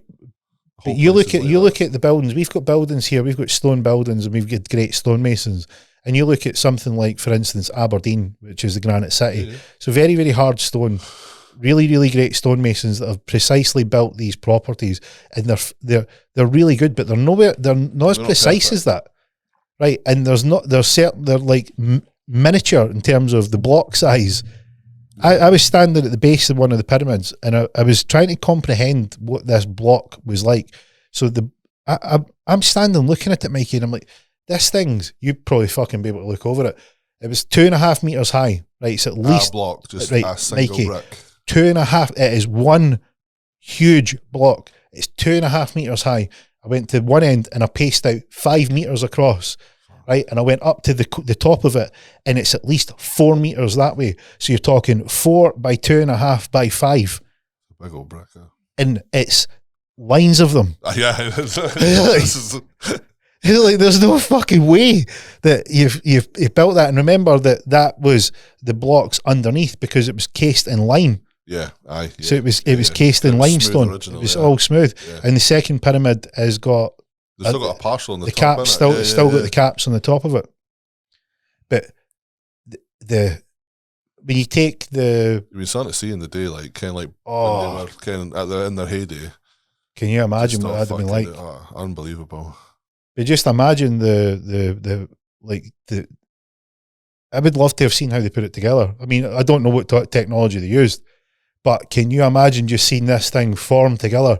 And you'd be it didn't matter what way they did it, you'd be amazed. Yeah, You'd be amazed. You'd be like, fucking smashed it, lad. Have you seen some of the sacred mathematics that's built into it? Yes and no. So the guy's like, I obviously fucking thought he would ask a trick question. He's like, how many sides has a pyramid got? Now he's like, 4. I'm like, 8. He's like, somebody fucking knows something. I was like, 8. Because he's got a slight concave on each side of the pyramid. So it's when you look at it, people think that it's 4, essentially like triangles. Yeah. But it's not. It's got 2. It's actually concave. So this is one side, and that's one side that's 2 halves that make up one. The triangle sort of perspective that we would look at. And if you take the measurement of the base of the pyramid and multiply it by the precession number 43,200, you get the equatorial circumference of the Earth. Yeah. Right? If you take the base to the height of the original height, not because remember there's a bit fell off the top, if you take the original height and multiply it by 43,200, you get the polar radius of the Earth. Aye. So it shows that they knew what the Earth, they knew exactly what the Earth was. It's pointed within 1/20th of a degree to true magnetic north. Aye. It's incredibly. Astrologically, are they not like lined up along a fucking constellation as well, or some shit like that? This is what matches. Like the constellation of Leo would have been the time that this matches. It would have matched. If you were looking at Orion's belt, it would have been the constellation of Leo that we were in. They would have seen from the observation of the pyramid. I was looking into stuff the other day, and I didn't realise that nobody has ever been found in a pyramid. Kind of the whole point was apparently they were tombs. Yep. But they've got the Valley of the Kings. I mean, the Valley of the Kings is their tombs, and it's nothing like the pyramids. Yeah. And you go, well, the Valley of the Kings is where you buried your dead. But why? Oh, this is because Ramses. But Ramses wasn't there. No one's been found in a pyramid. Nay cunt. So we don't actually know what the fuck they were for. Yeah. Oh, it's the tomb. Well, why was he not in it? Why was he over there? Oh, I don't know. You see so you're full of shit. Like even if you look at the precession of the Earth is the way that you can, if say you don't know what the languages are in the future, so you could write in mathematically to your building that you understood what the mathematics, and you could say, right, look, I'll freeze the sky, and you can look at the sky, and you can then determine what time the sky would have been like this based on how I've built this, so you can tell when it was built. So we've done that with the Hoover Dam. The Hoover Dam's froze the sky, so some future civilization finds it, they go, right, okay, when was the last time, based on the Earth's precession, when would it have been like, so the Earth wobbles like this. So imagine you take a handle at the top of the Earth and a handle at the bottom of the Earth and you wobble it around. The Earth does that. It's called it's precession, and it takes 25,920 years to do a full rotation of that. So by the time that it gets to the same point that it was at, it's called the Great Year. It's 25,920 years. So that's how you can work out, right, if it was there, it was at that precession and it matched the constellation in the sky, so we know when it was built. So fucking clever, huh? It's very, very clever. Really clever. And this is when you look at some of the stuff, like, so the age of Leo would have been the constellation. If you froze the sky at the Earth's precession, it would have been the age of Leo. And that matches the water erosion that's on the boundary walls of the Sphinx. The Sphinx is a lion, which is the sign of Leo. And you go, well, what are they saying that predates the pyramids by about fucking 12,000 years or some shit? So if you take that was there before it was a desert, from all accounts. What they reckon is that the Sphinx, tropical rain damage or some shit that says on it on the sandstone or something. Yeah, basically the Sphinx is carved into the bedrock, and there's boundary walls. So there's boundary walls that they would have needed to create as they were hammering this out. So to imagine that you're chiseling this thing out and you're going down. The whole thing's not bedrock though. No, it's very different types of limestone. The different strengths of limestone. So I'm sure the photos I've seen, you can see lines where it's been clearly fucking put together. Aye, they've. But the base is bedrock. Base is bedrock. Okay. So but there's a boundary wall where they've excavated this out, and the boundary wall has got water erosion on it. So there've been no point in time where that boundary wall would have existed before the Sphinx, because the whole idea of the boundary wall is you're excavating this site so you can create the Sphinx. Yeah. So this water's eroded the wall, and it's this flood water that's came in, and they can date when this erosion took place, and that erosion took place 10,800 years ago. Guess when that was? The age of Leo. Okay. And there's a bit in this thing that we're talking about. The pyramids are newer than that, weren't they? Well, who knows? The thing I was watching, I can't remember how they'd fuck it, because obviously you can't carbon date stone. I can't remember how they did it. But apparently Sphinx was there first. Right. By a large margin. Like thousands of years margin. Like, that was there. It's almost like that pyramid in Mexico where they keep building another pyramid on top. They don't know why the first one was built, but this is obviously the site where you build shit, so we'll just do it. Okay. So I don't know what the fuck was I watching? It was ages ago too, so I can't even fucking fully remember it. And it was almost just like, and I think the people that started building the pyramids didn't fully realize, why is that there? Oh, fuck it. It's probably a place where you build cool shit. So we'll build some cool shit here too. They seem to know. I mean, this is the thing. Why are they building these? Why are they constructing these things in this type of way all over the world? And it seems to be that they're on power spots. There must be some sort of correlation between the energy of the earth. You think the ones in Egypt are some of the smallest ones on the planet too? Are they? Yeah. Do you know where's got a fucking power of them? Sudan. China. There's one. I'm sure there's one in North America, a fucking huge one. Is there? I'm sure they mistook it. Same. There's one in Eastern Europe. It's either Romania. It's a country like that, and it's like 5 times bigger than the Great Pyramid in Giza. Why do you think they've got one in Balmoral? Oh, on the top of the state. Do you know they've got like a wee pyramid? I went up to it, mate. Did you? Aye, she built it for Prince Andrew. Aye, when he died. Not Prince, not the nonce one, like the original one. Was it Philip? Prince Philip? I read the plaque, and actually I've got it on my phone. I'll tell you exactly who it is now. Aye, I've got the plaque here. The beloved memory of Albert, the Prince Consort, because obviously it was Queen Victoria, and it was done on the 21st of August, 1862. No way. Fucking hell. Right, so that's what we've built, and that looks shite. I've been to the pyramids, that's pish. I mean, it's impressive. I could pick up a block. That they're fucking like 6 inches by 6 inches. It's like cobbles. Right. But she's a horrible cunt for where she had them build it. Like, it was some like, it's not a long walk, but it'd be a minging walk with bricks. Aye. It was fucking steep at bits. She's a proper roaster for making them build it up there, like. What would be? It's on the top of the hill. When you come through the woods, it's just like it's fucking miles above the Balmoral estate. It's got some peak on it as well. Like it's steep. It's a steep. It's very steep. Like. There's a couple of little, not pyramids, but cone-shaped things for other folk that have died too. She must have just been like, oh, they've died, I'll build a thing with bricks. Just randomly. Because I think there's one for her daughter, maybe 2 for her daughters, 1 or 2 or something like that. Right. So that was for the Prince Consort. So see if there was energy centres around the earth. Yep. one of the suggestions is that these were placed on energy points, nodes of the Earth. Do you know the link between the energy center shapes and the nuclear bomb? How do you mean? Like how a nuclear... Easy way to explain it, right? Make it easy. Traditional football, it's got the hexagons on it, or pentagons, and it would make those shapes. Well, these nodes are on certain points of the Earth, on certain like coordinates that are on that patch.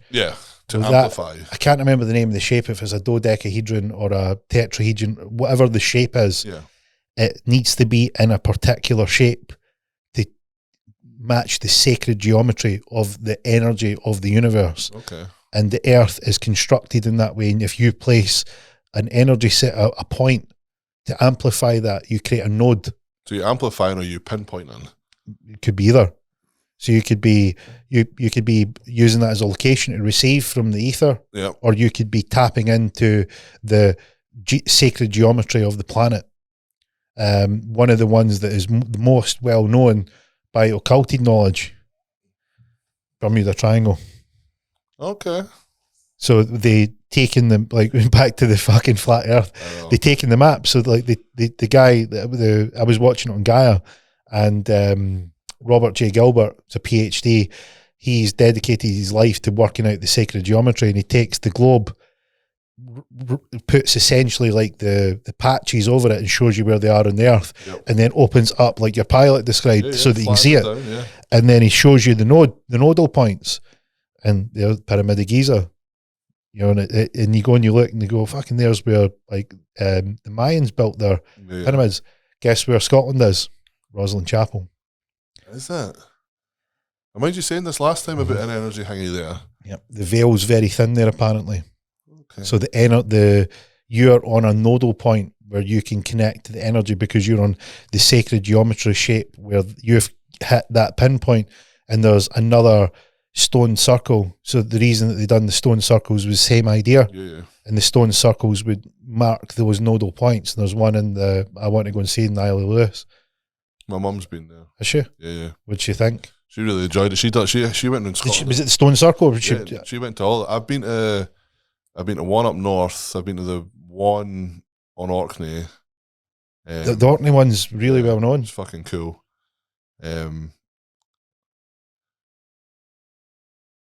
I'm like, they're cool and all. Like, you don't like. I don't know. You don't feel anything, if you get what I mean. Like, kind of, you can go to some places and you can kind of feel. Do you know what I mean? Like, you're just like, something's different here. You ever had the buzz in the back of your head? You know what I mean? It's like behind your ears, but not above your neck. You just like, something feels. Something here. There's there's an atmosphere, an electrical atmosphere. Nothing there. No. Fuck all. It was just a field with stains. That's literally like Ken. It was one of those ones where it was like, oh, this will be mint, and I'm like, I'm getting nothing here. Ken, I'm like, I can't even if I said to you before. Ken, about weird stones where people like laws had to be like, it was like, there's a stone in a place, and if there's no deal done at this stone, it's not legal, and shit like that back in the day. Do you know what I mean? You know what I'm talking about. So there's stones around the country, especially in Scotland, and if me and you were like two gadgies and we're here in a fucking chat, it's not official unless it was done over this fucking stone. Right. And there's this really random stone in Orkney that you get a feeling at. Yeah. What's it like? Tell me what it's like. You just, I don't know if it's because you know this is an important spot and you kind of get a wee feeling about it, but it was just the way it was. Like, you're surrounded by fucking water. There's not a whole lot of land. Like, it was really strange. It's like, you're only talking a couple of feet of land, and there's this fucking just stone. And apparently this is where all agreements, business deals, governmental shit back in the day at this fucking stone. And if it did not happen at this fucking stone, it was not deemed legal. And there's loads of them across the fucking country. What did you feel? What was like? I'm for years now, lad. What was it like? You'll know. It was just strange. Ken, like, you just, I don't know, like, Strangely, you needed a shit, or strangely? No, you just kind of feel like, I don't know, not that you're not alone, but like, kind of you get just an eerie feeling. You go to some place and you're like, something's afoot here. Aye. That type of, not there's a ghost, but not so much like electrical tingliness, but kind of tingly. Can you just I've had that where you've been up and it's almost like something's like here. static. Aye. Energy. Yeah, aye. You just like, because why this spot? It's in the middle of fucking nowhere. It's not like, oh, that's close to the city hall, that'll do. It's fucking in the middle of nowhere, lad. Yeah. Like, why here? Why there? Yeah. Do you know what I mean? I might actually even have a fucking photo yet, lad. Get it out. Well, we see when we were doing it's just a stone, lad, like, but we were doing the NC 500, and we took when we were going from Oban up to Durness. We went a direct route. It was like, all right, this will take us directly to Durness. So you could go up the west coast, which was more scenic and longer, or you could go this direct road. And I thought, we'll go the direct road because by the time we got up there, it was going to be 5 hours driving. So we'll crack on. So the first thing you notice is the road's like the A8389 or whatever it is. It's an A road. And I'm like, this is a fucking single track road. And we're in the middle of nowhere, and we were passing this loch. And I was caught out just out the corner of my eye. I'm looking to my right, Mikey, and there's just a mound of land in the middle of the loch. And in this mound of land was a Celtic cross just standing there. Just for no reason. And I was like, what? How does this end up here? I mean, it's one of the ones where you go, I don't know what the significance of this is out here, but somebody at some point has found it very significant. Aye, and this is the spot they've chose. Yep. For reasons that aren't apparent. I've got the standing stones, because the stones too, like that's just like, it's gigantic. And look how wafer thin the thing is.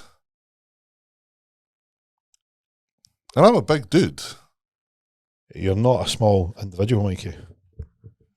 And that's where they found one of the Where are these? That's in Orkney. And they found like one of the fucking oldest, like, is that the deals were done? There. No, I can't find that one. That is very close to that circle though.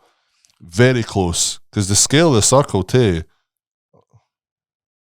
Like, if anybody wants to see these pictures, you need to comment big dude, big stones. Yeah, big dude. And we'll post them up. Because there was a lot of shit Orkney too. There was a mad burial thing too that was like 3,000 or 4,000 years old. And I fucking the ones that are, you seen the fairy stones? And the fairy circle. Sky. Mm-hmm. I want to go, lad. I want to see them. I want to go there. There's some. Did you tell you when we were in Iceland? They have the fairy stones, and they were telling me that if they find a fairy stone when they're digging a road, they will build the road around the stone. They believe massively about fairies in Iceland, like Ken, big time. They're Christmas stories about goblins. There's 11 goblins that are trying to become good. They were really bad, and they're now trying to be good. So the kids, it's like 11 days running up to Christmas. So the kids need to be good, or they get a lump of coal. Yeah, and they don't want to show up at school with a lump of coal. And it's 11 of these sort of goblins that are trying to make themselves good, and that's their story. Christmas. I think the Dutch have got something similar but they're using clogs. Right, see this. Yeah, so this is just the thingy of the fucking standing stones, the scale of the thingy. That's quite big. And see this tiny bit right there? Yeah. That's where that stone is. Just a fucking stone. Right on that random... Have they built that bit out to the water, or has that been... I think it was a natural land bridge, yeah. That's what I'm saying. Like, honestly, like, you could probably hit the water, and that's where this random fucking stone is just there. Why? Did you feel anything there? That's the bit where that stone circle, it was whatever, but that wee bit, and like, you see the pattern, there's fuck all there. You're far from everything. There's a stone circle and a agreement rock, or whatever it's fucking called. That's in Orkney? That's in Orkney. Nice. They've got a lot of shit there, lad. Like I say, there was mad burial site, and I don't think they fully know what the chat is with it. It's like made of shale. There's just fucking full bones, full dead cunts. Mm-hmm. And you've got to go in on like you've got to kind of roll yourself in on almost like a mechanic's dolly, pull yourself in with a rope.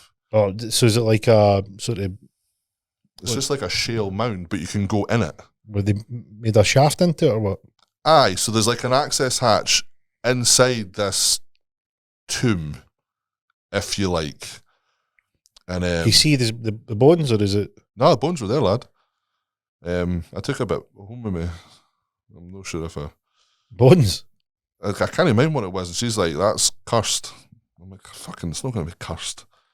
Did you tell her you were a Viking? It's like a 3,000-year-old dead fucking thing that's cursed. I'm like, we'll be fine. I literally seen it 2 seconds ago. Where has it gone? Because I'm literally inside the thing. Because it wasn't very big. I couldn't stand up in it. Aye, that was it there. Just built into the side of the fucking cliff. Yeah, that's cool. And fucking... So that's where they were depositing the bodies? Aye, just in there. So what were they doing in there? Was that like the storage, or was it? It was like whoever had dealt with the bodies and burnt them up and that, Ken, heads were here. Oh, so it was organised. Was it? Ken, it was organised, like. What did you take? Skull? I can't imagine. I just took a wee shard of Sam Mother. Right. She's like, you better put that back, that'll be cursed. Yep. Fucking cursed. But it was weird. Again. What were you cursed with? Greatness or? Size. You fucking wee then? To be the biggest dude. And fucking... Captain Cook's got a house on Orkney too. Is he? Aye. Strange. Aye. It's a cool house and that. I just was like, well, all right. Why was he here? He spent most of his life at sea. Aye.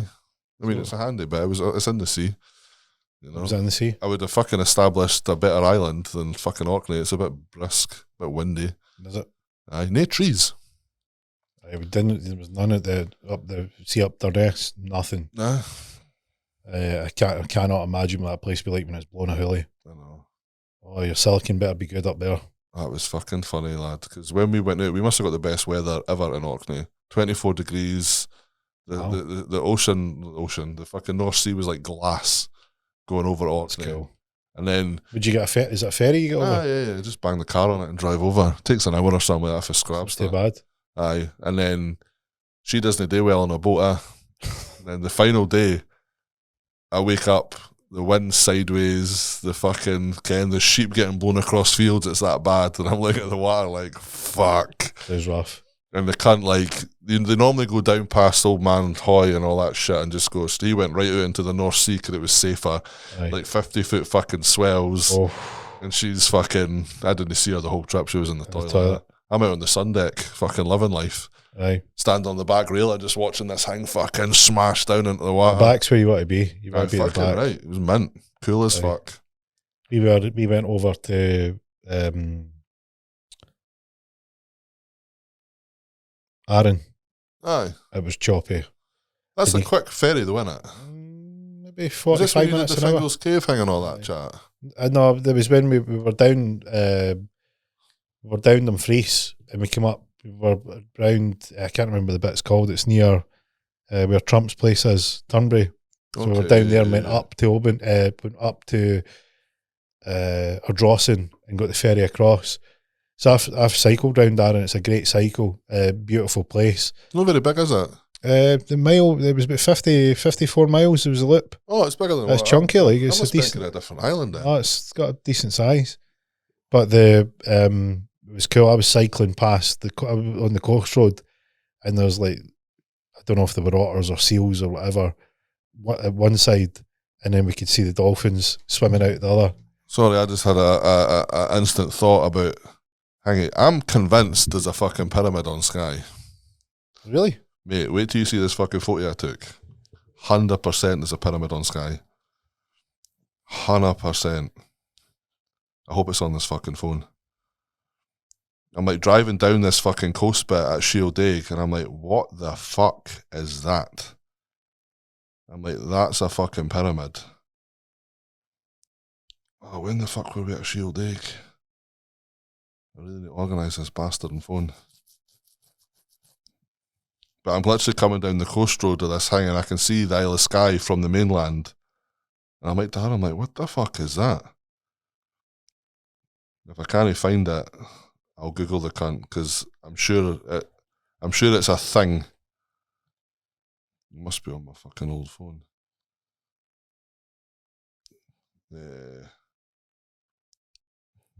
Man-made. Don't know. Aliens. Yeah. Oh, fuck, my German calculator keyboard's on. Pyramid, Isle of Skye. Aye, it's a fucking thing, lad. Like, because it was on the road I was driving along, and you're like,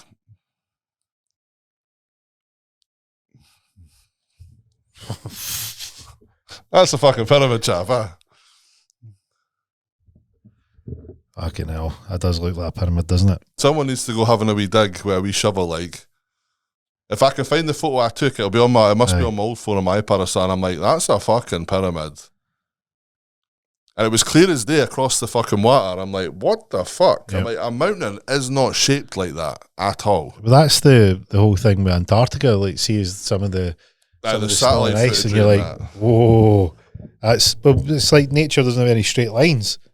No. So you cut a straight edge going down something, you're like, seems awful. You know, somebody's took a bead to that. Aye.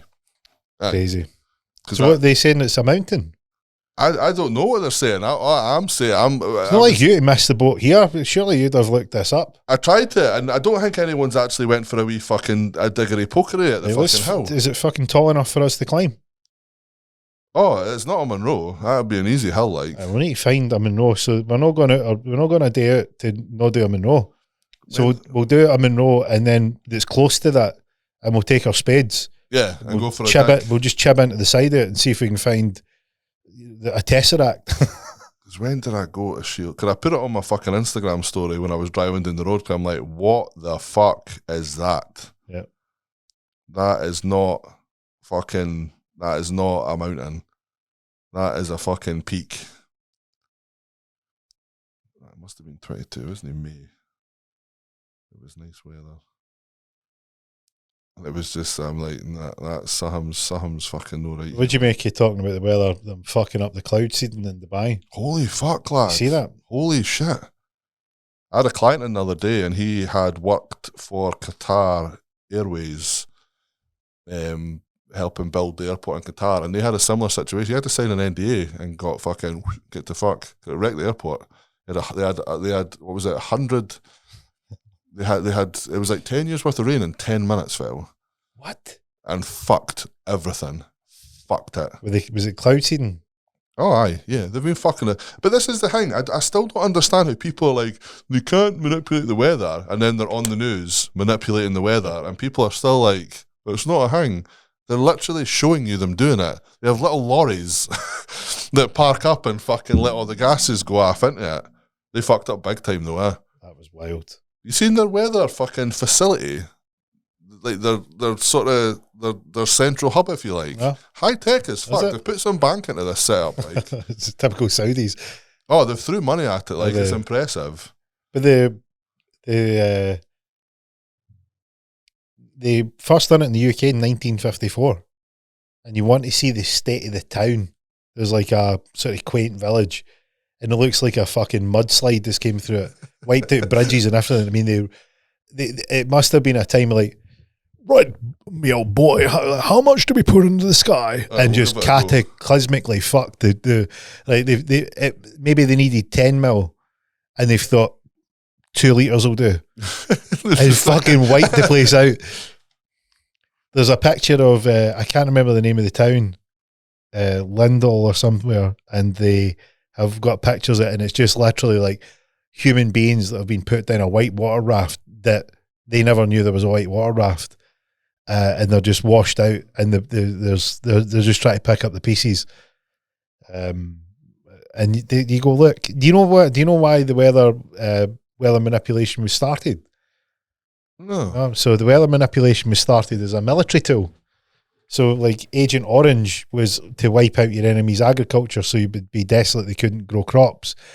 And napalm was the whole scorched earth thing. Yeah. but it wasn't very good for the PR in terms of like you've literally poisoned Mother Earth, and we don't really like you setting fire to fucking poor innocent civilians with your fucking flame ball jelly. So they were like, right, boys, what about if we could like create a monsoon or create a drought that would then destroy the agriculture? And if we could destroy the agriculture and not get the backlash, then that'd be quite a good thing to do. So you could use the weather, weaponize the weather. And this is a whole thing like with, some of the shady stuff that's been suggested that HARP can do, sending high frequency energy into the ionosphere. That could then be used, that could be weaponized. We spoke about that earthquake in Turkey before, Mm-hmm. That's suspect. Oh, very suspect. Like whatever that mad cloud. It is mild. It's mildly less.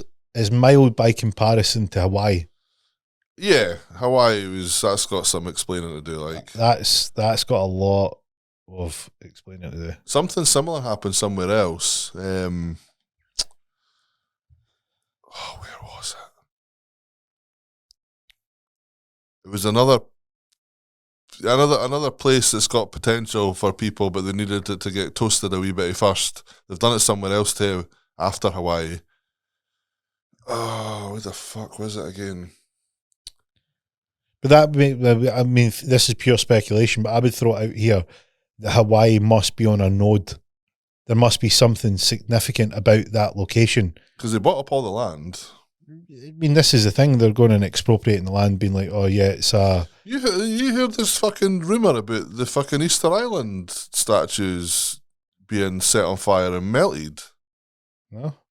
Apparently you can't go now to see the statues at Easter Island because someone's burnt them and managed to melt the rock. How would you fucking melt the rock? This is the question. But again, I don't know if it's true or not. That dude, black guy, really good. Carson, no. But Billy Carlson. Aye, him. He was talking about it the other day. Was he? Because he's like, I've been trying to go and they won't let me go. I don't know, let him in because he's too sharp. He's like, but I've been told X, Y, and Z, and this is why we can't go because they're not there now. Some cunts went and he looks too cool. He's very switched on. Aye. But he's dressed really sharply. I always like the way he dresses. He's dressed. I think he's got something up his eyes because I always thought he's a bit. I thought like his appearance was great up into the fucking sunglasses. Like he was really sharply dressed, but sort of looking like Gaddafi with the fucking aviators on all the time. I've seen him with sunglasses on. I always got sunglasses, but he's got some eye condition with the glare. So that's why he's always got sunglasses on. I've never seen him with his eyes out. Have you? I've never seen him with sunglasses on. See a lot of it. Maybe he's got them fixed now, but I remember thinking, I wonder what the whole sort of fucking African dictator looks about. I'd love to fucking have a conversation with him. Like he's switched on into Billy Carlson. He's even get him on. He's either off his chomp or he's in the know. Right, fucking internet, show your power. Right, we want get Billy Carlson in the hot seat. That'd be some boy like. But this is the thing. Like, I'd like to talk to Matthias Di Stefano, and he was in Scotland. He was in Scotland doing the route. He was basically going through the UK to all the nodal points. All the when did he do that? It was a couple of months ago. Oh, really? A few months ago.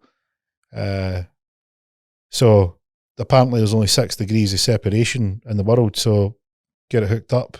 Internet shows the power. 6 degrees of separation. You know the thing with 6 degrees of separation. Everyone on this planet, there's only 6 degrees of separation between everybody. So someone will know someone. Oh, so, aye. To the right. sixth Is that person what that meant? Right, that okay, knows everybody. Okay. So, my head instantly went to dimensions there. Right. So that's why I was like, between 6 degrees. But yeah. Matthias says that there's 9 dimensions, but there's on the 3rd dimensional plane, which is here, and us on the physical. Some cunt knows some cunt and then once you get to the 6th cunt, you're going to find the cunt that you're looking for, and that's football factory lingo for the 6 degrees of separation. Did you know about that? The 6 degrees of separation with the terms of connection to people, yeah, but not on whatever you meant with to do with the energy node thing. Or are you on about the same thing? No, Matthias Di Stefano was here looking at the points like the but you stone said circle. Oh wait, right. Sorry. Okay. He was at the stone circles and the up at Lewis. At Orkney. He was at that place. So he shows you the map. It's pretty cool. They're everywhere in Scotland. He seems like a fun. He seems like a fun guy. I don't know about Billy. Billy seems a bit more kind of. He seems a bit high strung. Aye. I don't know what he'd be like. I don't know if he's just really into what he talks about.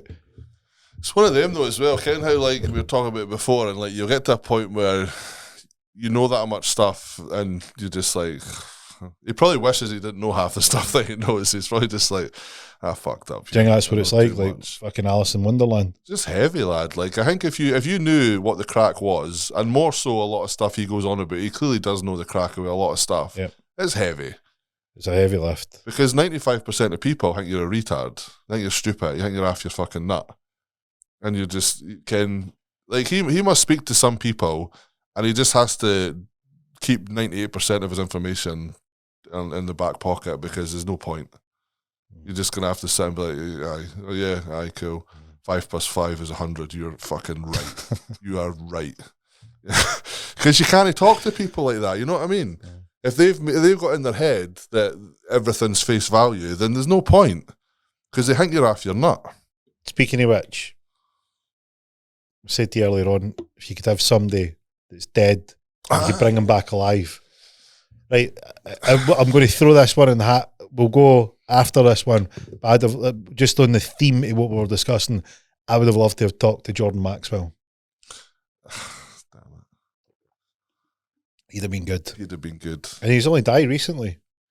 I watched his, again, classic mistake, put on Jordan Maxwell. It's a hour and 30-minute video. You can't. And he's, did you ever, I'll look out the video if you haven't seen it, but he talks about, he had a girlfriend and he went and met her dad. And he's like, talking about, you just feel something. Yeah. As you knew there was something about this guy. And, do you know? No, I'll send you this video. Okay. Because he's like, says to Jordan Maxwell, he's like, do you want, like, you remember when you were 8 and your dad had redone the porch and the wood was green and you remember the smell? And he's like a 19-year-old guy, he's like, I'm trying not to burst into tears. He's like, how does this guy know this? He's like, do you remember you looked at the moon and you said at that time, you says, I want to do something really important with my life. Do you remember you said that? And he's now like, right. Who the fuck is this guy? Who the fuck is this guy and how does he know this? And he says, well, we were listening. He says, and that's why you're here. He says, do you want to see them? And he's like, see what? He said, do you want to see the UFOs? And he goes, yeah. He says, we'll come outside. It takes him outside and he's like, goes out into the garden. And he's like, I'm in complete shock. He's like, I don't know what to expect next. He's like, the guy's just recounted memories that only I know about. Yeah. He's talking about the smells, what I said, what was going on, what my dad had done. He's like, it's blown my mind. And the guy's just like, do you want to see the UFOs? So he goes out in the garden, stands, and he's like speaking in this inaudible language, like whatever he's saying to the fucking sky. He comes back and he's like, right, they'll be here in a couple of minutes. He says, they're going to come over there and then. So they just he says these, I can't remember, it was 2 or 3 discs, just came into view, hovered. He talks about the lights that were underneath them. He says, right, they're just like, he says they're communicating with the guy, and he's like, right, they're gone now. Silent. Off into the distance. Nah, I've never had any chat with all the stuff I've looked into with Jordan Maxwell is just like all the religious stuff. How the world is, governments, wording, languages, why they say things, laws, the laws that are in place today that kind of don't have any, standpoint and can like how to, like, oh, if you ever want to truly owe someone, you need this contract, not this and that, and it's all that type of stuff. The allodial title. Yeah, that exactly. An allodial title.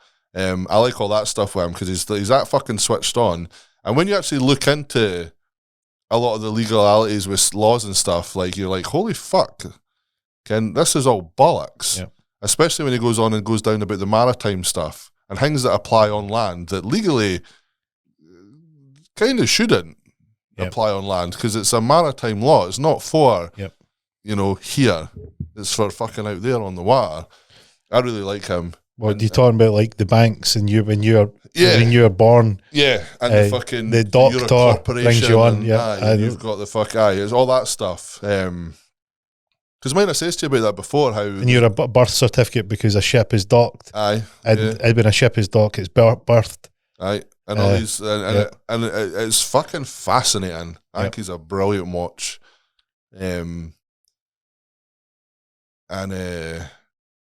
Because there's a few people I've been looked into. Ken, how you can take claim to your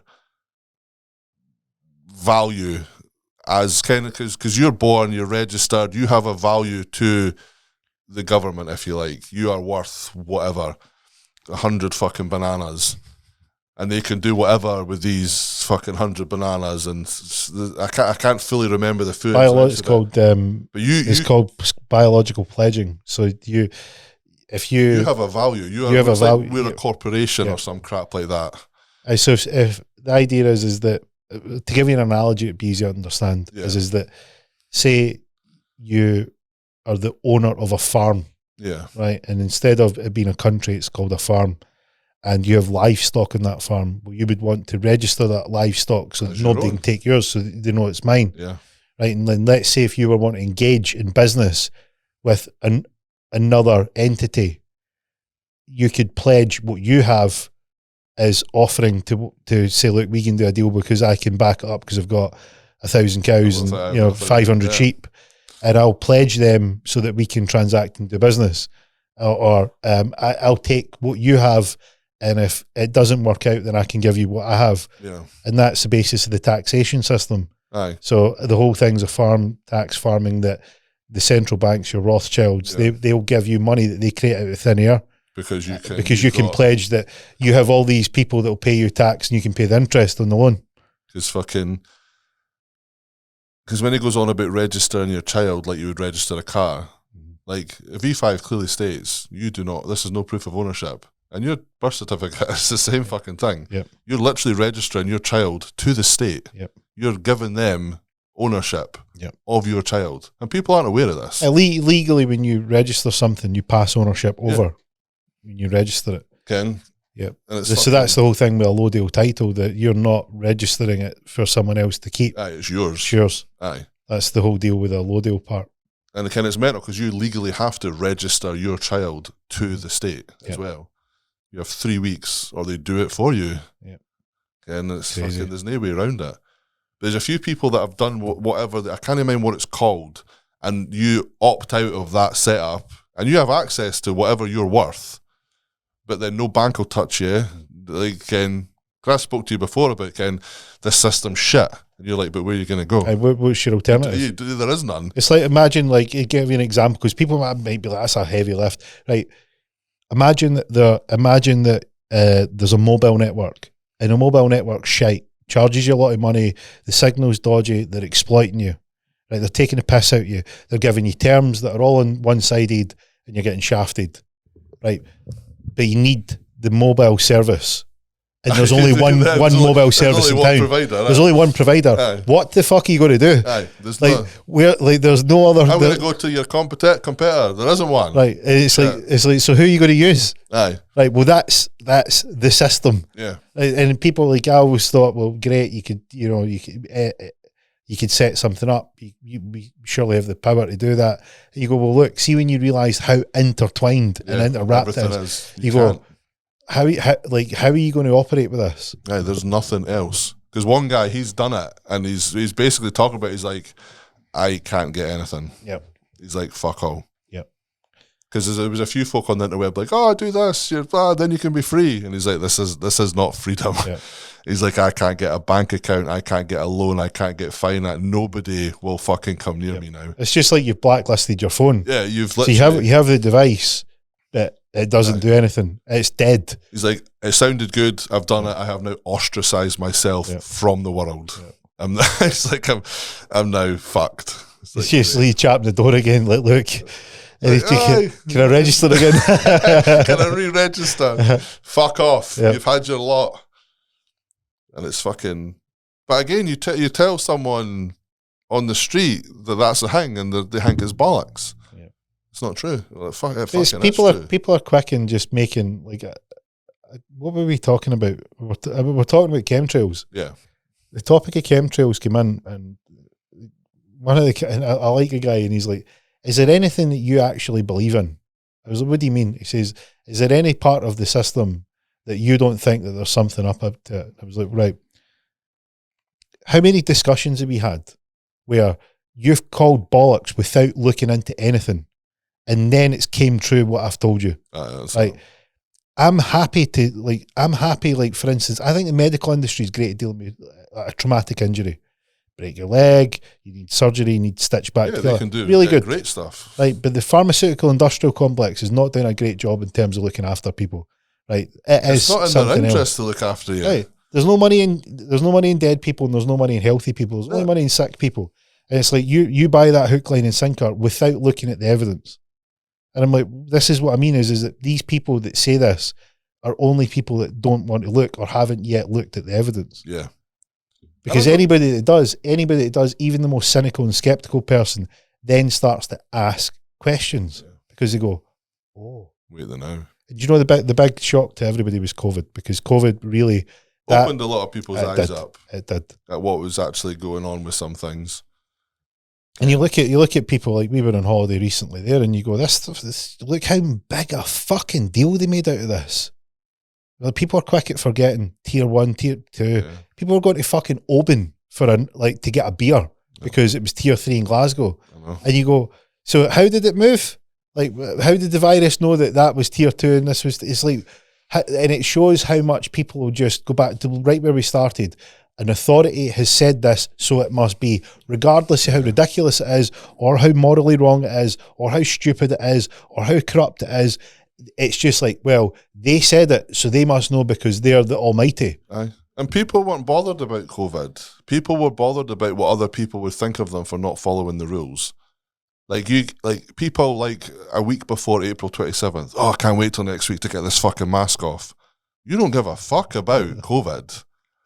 You just don't want people to think you're not a conformer, or, you know, you're standing outside the co-op because the light's red with your mask on and your fucking PVC gloves like a fucking idiot. Yep. Washing your fucking food packages, leaving your crisps in the shed for 72 hours so COVID can die before you fuck off, Ken. Literally rinsing their eyeballs out with fucking hand sanitizer. Oh, the fucking virus. Like, aye. Honestly, I used to you're literally watching people hand sanitizing their own car. You're the only one in it. Yeah. Well, who are you sanitizing it for? You. If you have it and you're in the car, wiping it down, breathing, touching it, what are you doing? Do you understand how cross-contamination works? You don't. You fucking spastic. Here's one where you fucking makes me laugh, like the ULEZ, and you get somebody that will go like, oh, they're keeping the air clean in cities. It's like, so how do they keep the air in the city? Talk me through that one. Like, so this bit, this patch, this, like, we're going to put signs up and we're going to say, right, look, we're going to keep the air clean in here. Right, that's it. How are you stopping, let's say there is dirty air, how are you stopping it going in? And see the clean air, how are you stopping it going out? It's like, I'm not picking a side, right? So I don't want you to think there's any bias. Just purely on the technical part of the clean air. And this, how are you doing it? And when you try and tell them it's restriction of movement, no, fuck, you're just a tinfoil hat conspiracy. This is the thing. Yeah. Why would you restrict the movement? I miss the good old days where it would be fucking years before a conspiracy theory used to be a conspiracy fact. That was a week. Fucking weeks. Ken, you're just like, fuck off. You need to be on your game. Like, you could ring out a conspiracy theory. You could give it a bit of thought. You could let it sink in. You could soak it in for a bit. Forget about it. And then you're like, oh fuck, remember, Ken? You had to update. You were like, is that still? Still a hang? Fuck. You'd be like, oh, I need to revisit that. And that was good because you would, it's like the whole thing. You see all the stuff now and you're like, Jesus, this is fucking wild. I can't wait for our hats to appear. We need to get them on the next I one. know, I was hoping that they're coming for America though, so fuck knows when they're going to appear. Right, who else should we get on? It'd be good to talk to. With Billy Carlson, Jordan. We need to fucking we need to get Stacey in to fucking see if she can connect to his spirit and do a seance. Like bring him through. Who else would be good? Matthias Di Stefano. I think he'd be good. At least he's alive. Which is a good fucking start, if you don't mind me saying. That's it. It's always good. I would like that Robert J. Gilbert. First thing I would ask him is his hair a wig, because his fucking hair's unusually perfect. I'm trying to think you fucking, because you said dead people, Who would you bring back? Who would you bring back for a chat? Or not even a chat, just like who do you think would be like? I'd quite like to see what they were all about. Genghis Khan. He's a bit rapey, was he not?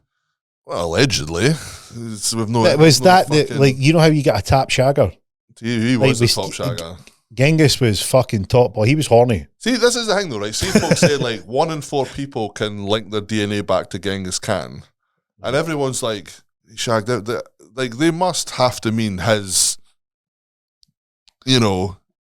crew of 40 million fucking Hun. No, that's Attila had Huns, wasn't it? Same area, was it? No, I don't know. I don't know if Attila the Hun was as much a fucking rape meister as Genghis. Genghis definitely was there for the shagging. He wasn't. He was. It would be interesting though, because I'd be like, right, Genghis, I've been told that the Great Wall of China was built to keep you out. Was it, or was it already there? He's like, that predates me, mate. I wasn't fucking mine. That was Tartaria's. Oh, what? Where? Oh, talking about Tartaria and the Mercury, there was Andrew Schultz. I caught this. I thought, I'll need to watch this. What the fuck's the Mercury? Oh, you ever heard of the terracotta soldiers in China? Yeah. Right, so there was a emperor that got 700,000 workers to build and booby trap his temple, and apparently there was just fucking rivers and rivers of mercury. Is it? Yeah, and that he'd booby trapped it with like automatic arrows, like bow and arrows and all this sort of stuff. None of the locals will go near it, and the ground around it is now showing signs that there's fucking toxic. So they're like, is the sort of the rumours true? A lot of people back in the day, I'm sure mercury was believed to like keep in or keep out bad spirits, if memory serves me correctly. I'm sure mercury was used as a sort of like, oh, they can't get out the mercury. Yeah. They're trapped in there. So he might not have even. They might have been like, this is a bad cunt. Let's do a mercury moat round this cunt. The 700,000 workers were kept in to die so that they couldn't they couldn't give out the secrets of how it was booby trapped, because the idea was when the emperor was buried, 700,000 were sacrificed, so they had to build it. Right, if they survived the fucking mercury poisoning, which would be a miracle, they booby trapped it so nobody could get in, and they weren't getting out, so they couldn't let out. At what point do you think they get told? Like, I'm gonna. That's us done, mate. Fourth booster. It's the fourth booster they get told. I'll need to. I'll get the facts for the next one. Who's that cunt? That's interesting. Because they had it on, and I thought I'd like to see, because that Andrew Schultz is good. Him and Joe Rogan are good. Yeah. He was talking. He came out and he's talking about like P Diddy.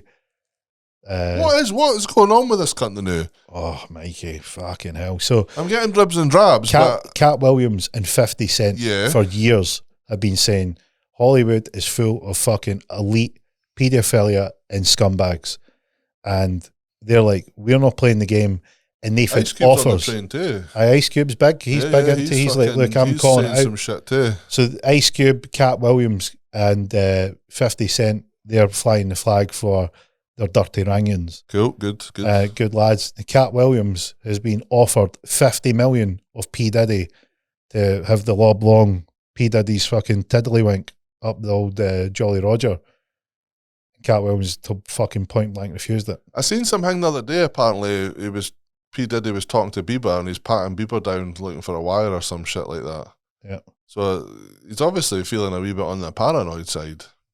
But they say, Andrew Schultz goes on to say, like, there was a time in LA where everybody's house was robbed, and the only house that wasn't robbed was P. Diddy's, because nobody fucking wanted to dare go in and get shagged. Because there was P. Diddy just fucking sitting bollock naked on the couch, waiting, with fucking patiently waiting. Opera music playing, wearing nothing but cricket pads and a banana skin. Oh, he's for any cunt to come in. He's got yellow Crocs on and nothing else.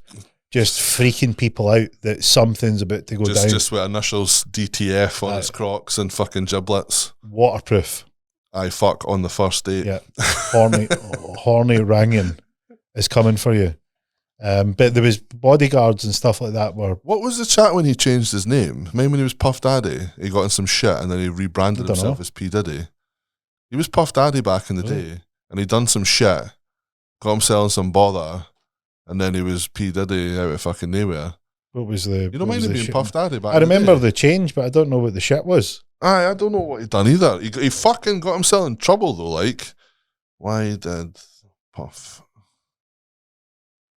Daddy change his name? As if it even tells me. It's not telling me. He wanted something fresh and after. Oh no, gun charges, possession and bribery. So he wanted a fresh start, so he changed his name. Pretty fucking vanilla for... In all fairness, I thought it was a bit more serious than that. Like, I'm sure there was some fucking young chick involved in everything back in the day. Like, underage? It was going back to the 90s though, so I can't even fucking... I'm sure he'd done some shit like... They just pin it on R. Kelly and fucking say, like, I'll be called P. Diddy from now on. He apparently briefly changed his name to Swag in 2011. Oh, fucking idiot. But is that the deal? They can just go to the dock, change a birth certificate. This is the change up. In 2005, he shortened his name to Diddy. What, from Daddy? It's the same fucking amount of letters. Such as fucking Hollywood maths. Fucking, I'm sure it was darker than gun possession. Like, if you're a rapper and you get done with a gun charge, you don't need to rebrand yourself. You're like, I'm a fucking gangster rapper. Yeah. It seems to be all fucking coming down on them. Do you see the Mark Wahlberg would not work with Tom Hanks? Yeah. I think him and someone else, they're starting up like a anti-woke Hollywood movie company thing. Right. Him and who the fuck is it? Because the deal with Tom Hanks was a lot. 65 million. And he's like, fuck that, I'm not working that creepy cunt. They're starting up. Who the fuck is it? It was pretty. I think their spin doctor had worked the statement from Wahlberg because he says that Hanks wasn't in touch with the everyday man's needs and that his agenda and his what he Mel would promote. Mel Gibson's been in the game for a lot. I don't know how Mel Gibson's still here, alive. Like, he is fucking Mad Max. So it's Mel Gibson and Mark Wahlberg that are setting up the film. Good on them. Like, fair play to them. Like, good for them. I think they've. Was it anti-woke? They said.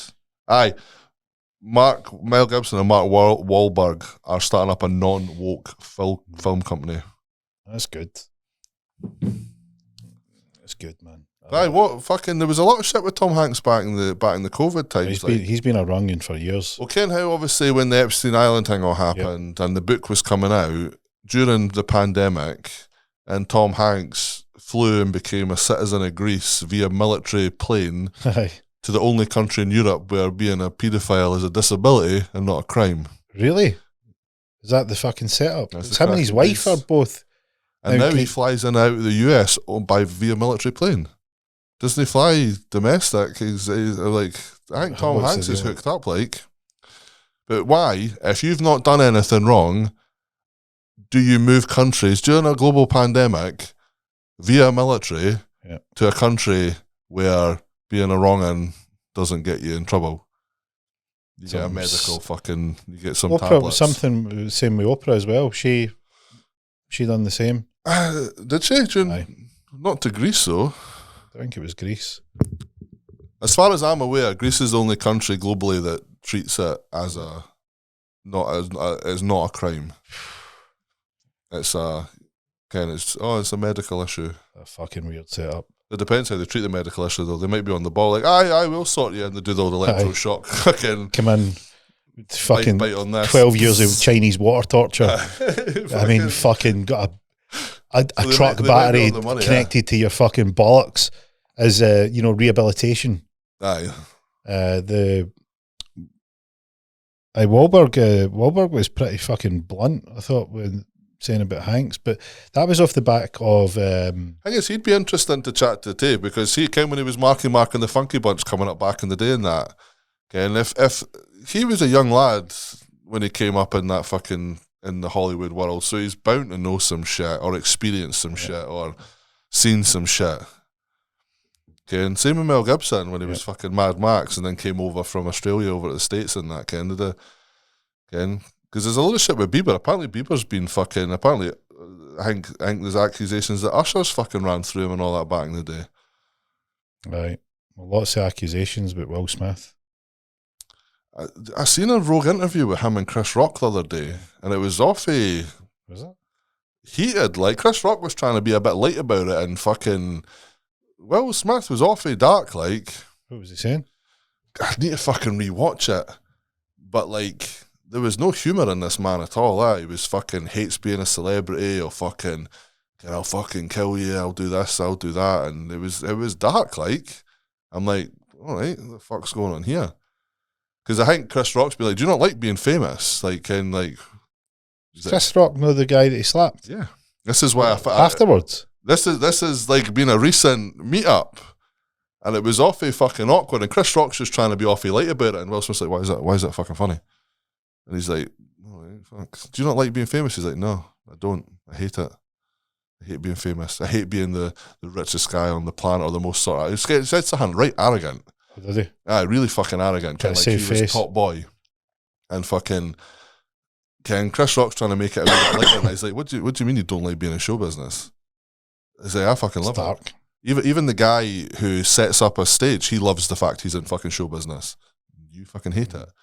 Makes sense about, like, when you look back at Michael Jackson, some of the stuff that he was saying, what he was coming out with. Some of his song lyrics, like when you actually look into the shit he was actually trying to put across, you see Kate Middleton's dress that they've been talking about when she brought out the kid. So she had a red dress on. We'll see when. Has she reappeared? Nah. She not resurfaced yet? It's obviously fucking still working on her clone. What's her chat? Stomach cancer or something like that? Is that what they've released? It's something to do with cancer. I thought she just went in for a wee fucking tidy up or something like that. So here we go. Kate Middleton on 2018 wore the dress from the horror film Rosemary's Baby to present the birth of her second son to the world. In the film, Rosemary is impregnated by a satanic cult leader and gives birth to the Antichrist. That's what they're. Have a look at that. Shit. And they're like, she's sending the signal. Like, have you heard the chat about the elites have got the birthing rights to the royal family? What do you mean? As in, someone gets to tell them who they breed with. Like, they are not in charge of who they mate with. They are told who they mate with. So the royals are told who they mate with? Aye. Someone is in control and have the breeding rights to the British royal family. So are they just basically like the XL bullies of the royal family? Where I can't mind what the chat was with it, and it was some fucking. I'd have to go revisit it, and I can't mind if it's Rothschild banter or. And it goes back though. Like, and this Russian Tsar is the fucking kind of apparently. For argument's sake, I think there was some crap to do with like Queen Elizabeth's actual dad is a Russian Tsar, not Richard or whatever. There was a whole, like, I remember looking through history where it was, I don't know if arranged marriage was it was similar to it, where it was like, right, this is who you'll marry because this is the royal bloodline of here, and that, like, it's going to keep the bloodlines happy, and but for appearance's sake, going by this thing, because her and William are married, that does not necessarily mean that they're his children, right? Ken, because if the birthing rights to whatever. I'll need to find it again and get it It'd to be you. worth a look. It was fucking. It's out there. That is out there. But it was an interesting fucking rabbit hole to go in. What's the most like? What have you heard recently? It's been out there because there's been a few that have been like, whoa, like that.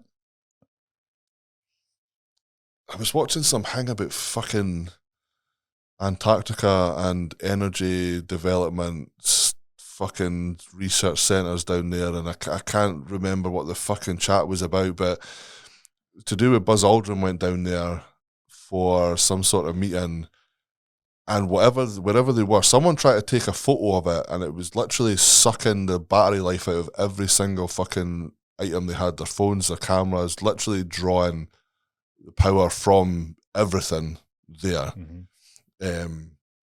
And the facility looked fucking out of place. It looked high tech as fuck, and I can't remember what they called it, but it was literally drawing power from fucking everything round it. But just out of electronic devices. From what I could pick up, yeah. Ken, it was just it was drawing power from wherever it. Ken, if there was power, I'm having it. Yep. Type setup. And I didn't get enough. Kind of got off a fucking confusing. Didn't make a whole lot of fucking sense. And what else did I come across recently? It's been quite quiet on the old conspiracy front at the minute, to be fair.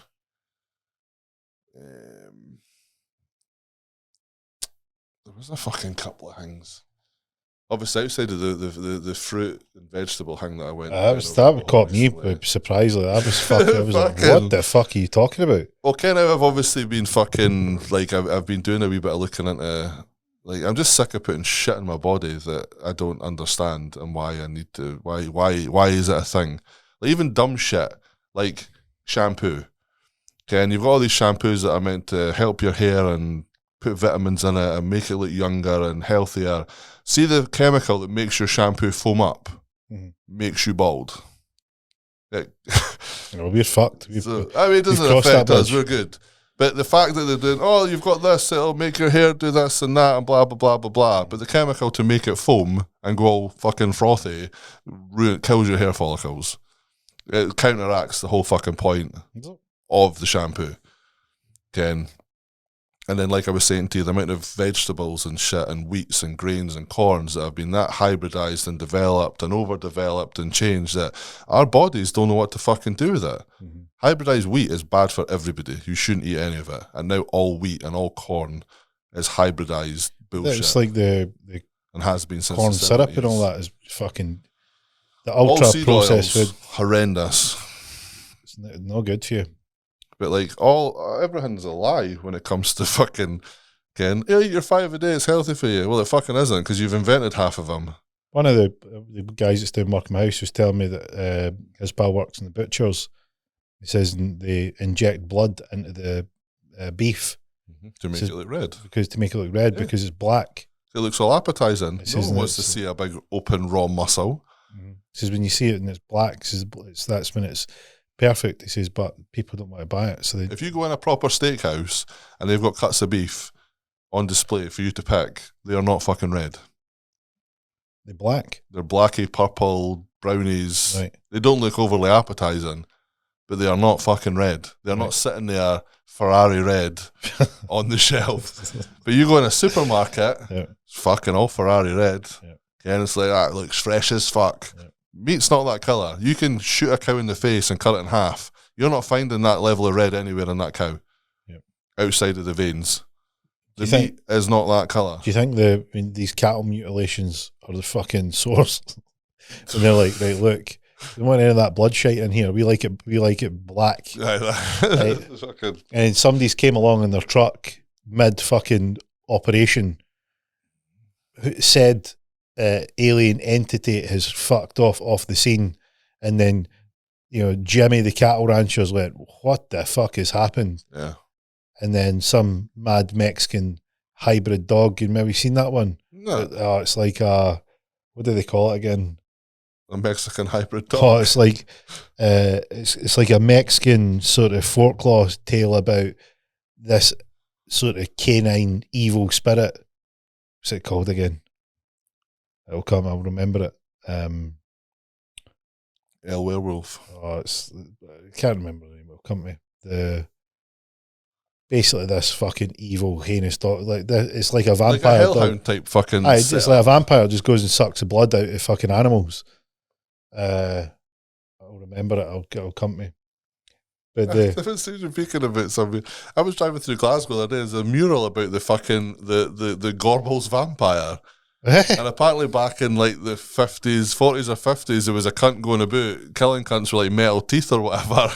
And fucking apparently there was a Gorbals vampire at one point, and some cunt just going around doing folk. I've not had a minute to look into it. There's just this whole mural for this guy. And at the bottom it was like, oh, in 19 whatever, some man used to go around the Gorbals with metal teeth, fucking biting folk and whatnot, and was apparently the Gorbals vampire. I'm like, all right.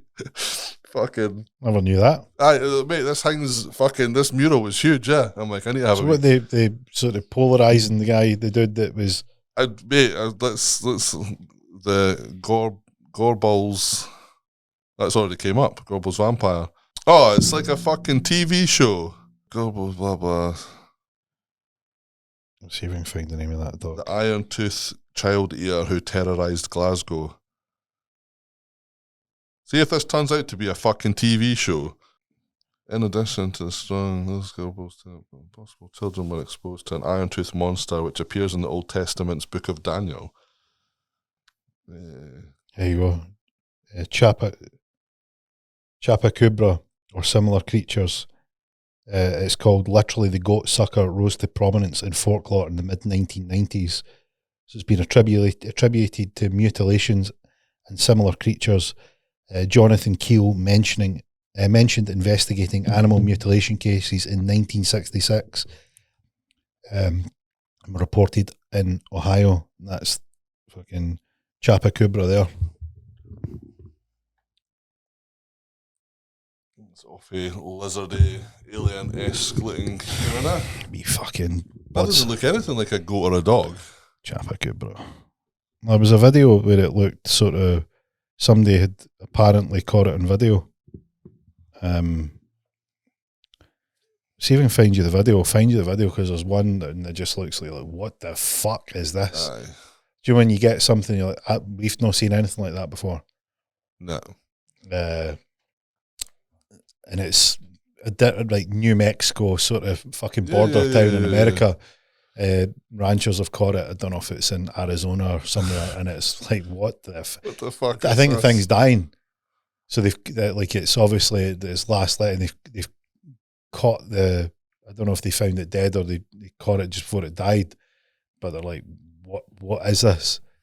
And that's the legend of it, the folklore, that this thing's been around just sort of taking the blood out of animals remorselessly, just fucking relentlessly. Have you seen the map in America and different places around the world of unexplained murders round cave systems? No, you're talking about kidnappings, people that go missing. Yeah. Around all the cave systems. Yeah. It's a lot. It's like, it's a hell. Mikey, who the fuck is right, are we talking inner earthers? Are we talking Chacalubra? Is it, what is going on? Fuck knows, mate.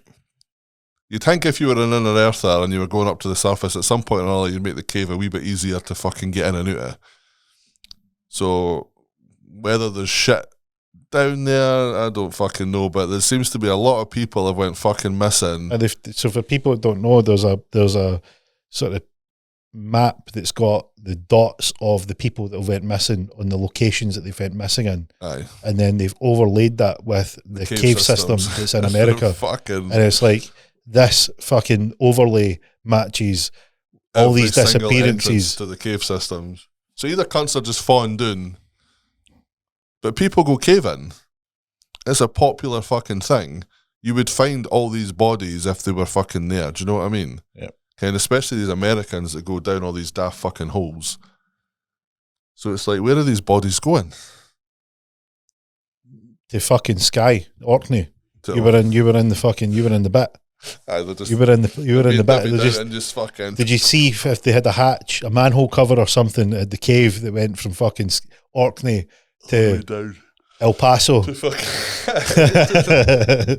they've got a hypersonic, like Elon is not bringing anything new to the game where he's like boring through the earth to create hyperloops. They'd already nailed it. They've got their own hyperloop system. It'll be a shame if he has been replaced. I like Elon. I like some of the dumb shit he does. He's got a bit of humour about him. I mean, I'm not sure about the Neuralink. Would you take the Neuralink? Would you put a Neuralink in your brain? Like we spoke about it before, like if it was like a Matrixy type thing where you could download info and be like for argument's sake, it costs $100,000 and you've access to all the information in your brain. You can make the $100,000 back rapid. It'd be a great investment. But like you're saying, if you built a system like that, you're putting a back door in to potentially control the cunt. So it's like it's one of those ones where I would be a no. I'm like, I'm okay, thank you, because I've seen Divergent when they put the wee chip in their head and the next thing they're getting up through the night and they're fucking zombies killing folk and that because they didn't care what's happening. Nah, I'm alright. But the whole, like, have you seen Apple's patent to be able to read your thoughts using the AirPods? So there's a patent from Apple to be able to read your thoughts using the AirPods. I don't like AirPods anymore after I've looked into the damage that having a Wi-Fi signal inside your head is doing to your brain. I tried. How's it different for the Wi-Fi signal coming out your router? Because it's in your brain. What's the damage? What's the significant? Like I'll find the info on it for you. I looked it up last year, and I having that receiver instead of just plugged in with a cable, having that receiver in your fucking head is bad. Apparently, Apple have got a patent. I've not checked it out. How are they using AirPods to read your fucking thoughts? Ask Elon. Elon's in that game. I don't know. It must be some sort of ability to read the frequencies, read the brain waves. It's getting out of hand, isn't it? It is fucking getting out of control. AirPods are unsafe. What happened to the good old days when it was just fucking radiation and damage? Now they're like you're getting damage and privacy issues. I was watching a conversation with one of these leading spy hackery types, and he's just like, the stuff that they put in technology now that you don't think would be in technology is just like your Hoover having Wi-Fi capability. Yep. There's a brand of Hoover that will connect to a Chinese network. Yep. Why? He's like, I've hacked this system. It tells me when you hoovered, how long you hoovered for. You know, he's like, I can access shit via your fucking Hoover. Like, why? Why do you need to be able to do that? But he's like, from your Hoover, if you can get into that network and get into the Hoover, I can access anything in your house. You see it in your device when it says connect to your local network. Yeah. Devices in your local network. Your phone's talking to your TV's talking to your fucking Hive, your Hive's talking to your router. It's like, how much is safe? And then your phone's tracking cookies and what URL you used and what you looked at, and you talk to your pal about the trainers, and then the advert pops up. Oh. It's all trainers. It's like, what is it? Like, see these people that go fucking wild for security, and they're giving it the, cleanse down this and do that, and follow this process. Is like, look, I think the cat's out the bag. I don't think it matters what you're doing here at this point in time. One of my mates, he completely changes the software that runs his phone, has VPNs left, right, and centre, fucking the lot. Is he just firing a fucking ball bearing at a train here? Well, see, I don't like the fact this does all the tracking, and I've went in and turned everything off. Yep. But then I wear this, and you cannot turn it off on this. Mm-hmm. You can't. So I'm like, well, there's no fucking point in me actually having it all off on my phone now, because the minute you put an Apple Watch on, for whatever reason you wear one, you can't turn off anything. The tracking, and it's all geared like, oh, if I fall, it'll phone the police and save me, and it'll give them a 10-foot accuracy to my location. You're like, that's great. Yep. But it's a GPS tracker. Well, I've seen it, like, see when we do some of the remote podcasts, I use a program called Riverside. So Riverside's sort of spiel, its bit is, if you use things like Zoom and Google Meet or any of these other sort of cloud-based things, what they do is you're getting the signal and it's recording in the cloud, right? Or it's recording that process into the computer.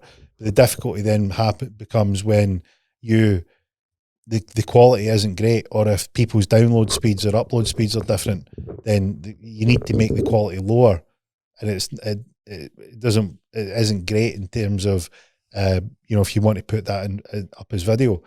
So Riverside, what it does is it records locally on the devices and then uploads it afterwards. So you go, that sounds great. That sounds easier. It takes out the hassle of if people have got different upload speeds and all that sort of stuff. Well, you go in and say you've got your device. I can see what camera you're using. I can select your iPhone. I can select I can select the things. Like say you're like, oh, my headphones aren't connected. You're like, you got them plugged in. I can go into the menu and click and go there. There you go. There's your things connected. Like, see, this is on a fucking recording platform. Yeah.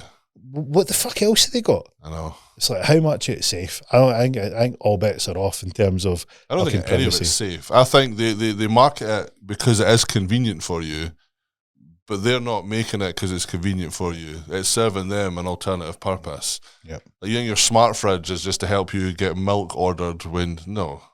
It maps your pattern, how long you go, how many times you go to the fridge, what you're buying, what's in your fridge, how frequently you're using stuff. It's just gathering all this fucking data to either expose you to shit so you buy more crap or use it against you in some fucking way.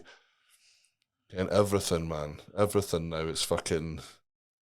And even now, too, like, I hate Siri and shit. Ken, it listens to you. Yep. But my new van, without Siri, my dashboard doesn't work. How? Because it's Apple CarPlay. So unless I've got Siri on my phone, my dashboard doesn't work. Really? Like, Ken, like, my Speedo and shit's fine, but Ken, the entertainment system. Yep. Nothing. Sat nav, fucking none of it will work until I put Siri on my phone. And now it works. Yep. But it's for my safety. So it's hands-free. Just so get I the don't have to fucking... touch things. I can just ask my van to do it for me. You're definitely getting the Eurolink. You're going to crack. You're getting the fucking Eurolink. You've cracked for Siri, you're getting a Eurolink. It's nippy, because see when you're going somewhere fucking new, and I'm like, I need a map. And I'm like, I don't want to fucking put this on my van. Right. But I had to in the end. And you'll give in to the privacy instead of getting the old A to Z out. Fucking annoying, mate. That's what we need to go back to. The A to Z map in the fucking boot. Remember that? You would fucking look, highlight roads and stuff like that. Fucking right. That's what you had to do. Ken TomTom wasn't behind you, you know. Do you remember when you got a sat nav and you're like, holy fucking shit, this is telling me where to go? Mind when countries used to break into your car to steal your sat nav because they were fucking like gold. They were the bollocks. Fucking. I remember when you got the first one and I was like, what was it called? It was like a TomTom, but there was another one. And it was like the fucking next one up for TomTom. Yeah, was it no Garmin or whatever? I don't think it was Garmin. I think it was like Navman or something. It was whatever it was shit hot. Because TomTom was affordable. TomTom was affordable. It was another one that was really good. And this was like it sort of marketed it as like, we're not going to send you over a bridge that sends you into a loch. Like, which is when you've got 5 appointments that day is a fucking good feature. Yeah. It's a decent feature. It might be 50 quid extra, but you thought, well, like the fucking juice is worth the squeeze here. Fucking. Was it Nav, man? It'll come to me what it was called. It's fucking. But now it's I couldn't believe that, and I'm like, my dash is broken. My wee brother's like, no, it's not broken.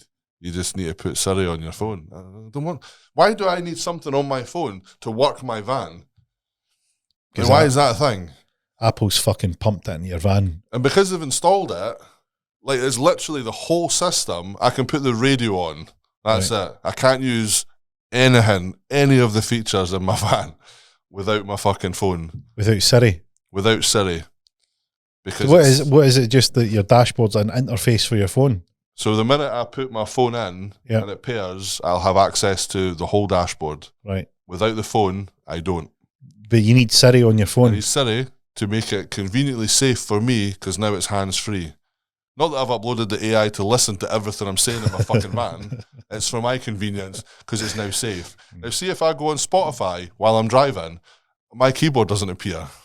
I can't access a keyboard because my van's moving. When I stop, I can access my keyboard. How is it it's not the passenger? Don't know, mate. Don't know. But I cannot use anything while the van's moving, which is really frustrating. Not that you're meant to use your phone while you're driving anyway. I wouldn't do such a thing. But I'm not allowed to. I'm not allowed to make that choice. Transit has made that choice for me. I'm just not allowed to.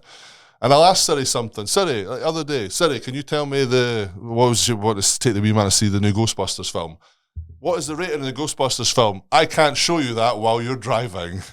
Tell me that. I'm not asking you to show me a picture. Just tell me. Oh, it's a 12A, Mikey. Nah, refused to tell me any information because my van was moving. Fuck off, Siri. You prick. Yeah, fuck Siri. Okay, so I don't know why they've done that, but my transit van is useless without my phone. And it's all completely useless without Siri. We're all going to A to Z. We'll make a stand against Siri, and the first move is an A to Z map. Even get them? I've not seen one in years. Surely you must get one. You can, mate. You have to go to the darkest corners of Amazon. You need to go to. It'll be £1 million, so you don't buy one. You know what I mean? Okay. Like the fucking they put the price up not because it's like a economic decision. It's we don't want to allow freedom that somebody's reading a map without us tracking it. No, it'll be extortionate now, mate, because the carbon footprint of cutting the trees down as a printer in order to make the A to Z map. What was did you see the whole? Did you see the map of fucking Taylor Swift's jets? Two private jets. Yeah. And it's like she's telling you to do fucking, eat bugs and watch what you're doing and bring down your carbon footprint. It's all the same shit, though. It's all the same crap. Like, oh, watch this, blah, blah, blah, blah. Like, was it Boris or Sunak that was in power at the time? And they went to Cornwall for the World Economy Green meeting, and he flew there. It was the equivalent of 250,000 cars driving to Cornwall for him just to go that far. It's like, lad, you're going to literally talk about the environment, and you've just like... That's the whole hypocrisy. They go to Davos. Fucking Klaus is... He's on his deathbed, apparently. He's apparently he's gone now. Apparently he's gone anyway. He's clones ghost. He's in hospital. But Davos was the whole thing that they would all meet to discuss climate change, and they would all fly in private jets. You know, it's bollocks, though. It's bollocks. It's total bollocks. They're the ones that want to buy beachfront property, but then tell you sea levels are rising. So, what, like a Aquaman, or is it a con? Because only Aquaman would buy a beachfront property that could breathe in water and rising sea levels. Even when Dan Pena goes on about it, mortgages and investing consensuses and shit, he's like, at not one point does anybody seem to give a fuck. Yep. Like, we're going to build this tower right next to the Thames, which is going to be underwater in 50 years apparently. Mm-hmm. We'll throw $500 million at it, it'll be sound. No one gives a fuck. Yeah. And it's just, but like I grew up on the coast. The sea level is the same in 1990 as it was now. The high tide line is exactly where I remember it. It's not moved in 30 years, nearly 40 years. You know what I mean? Bollocks. Total bollocks. And I was watching, I can't remember if I spoke to you about it beforehand. I was watching a scientist explain to him. A scientist. Because it was in a court hang, and the guy's like, can you explain this to me so I can understand? Because he's sitting rattling off parts per million in this, and the judge is like, wow. He's like, explain it to me in a way I can... He's like, right, you've got 1,000 grains of sand. He's like, yeah. He's like, 4 of them are bad. He's like, you're not noticing. He's like, because I think the carbon dioxide ratio, so it's like 400 parts to a million. He's like, it's not anything. It's like it's not enough for you to notice or to be concerned about. You have 1,000 grains of sand, 4 of them are bad. Find them. We've got it's 0.0. Like people go like, how much carbon dioxide's in the air, and like, oh, there's like loads. We are pumping out loads of it. It's 0.04%. Yeah. So it's infinitesimal. Do you know what the minimum level? Because photosynthesis is a thing. So plants breathe in the carbon dioxide and push out oxygen, and it's you know the minimum level of carbon dioxide for sustainable plant life is 0.03. Yeah. So if it drops to lower than 0.03, all plant life in the planet dies.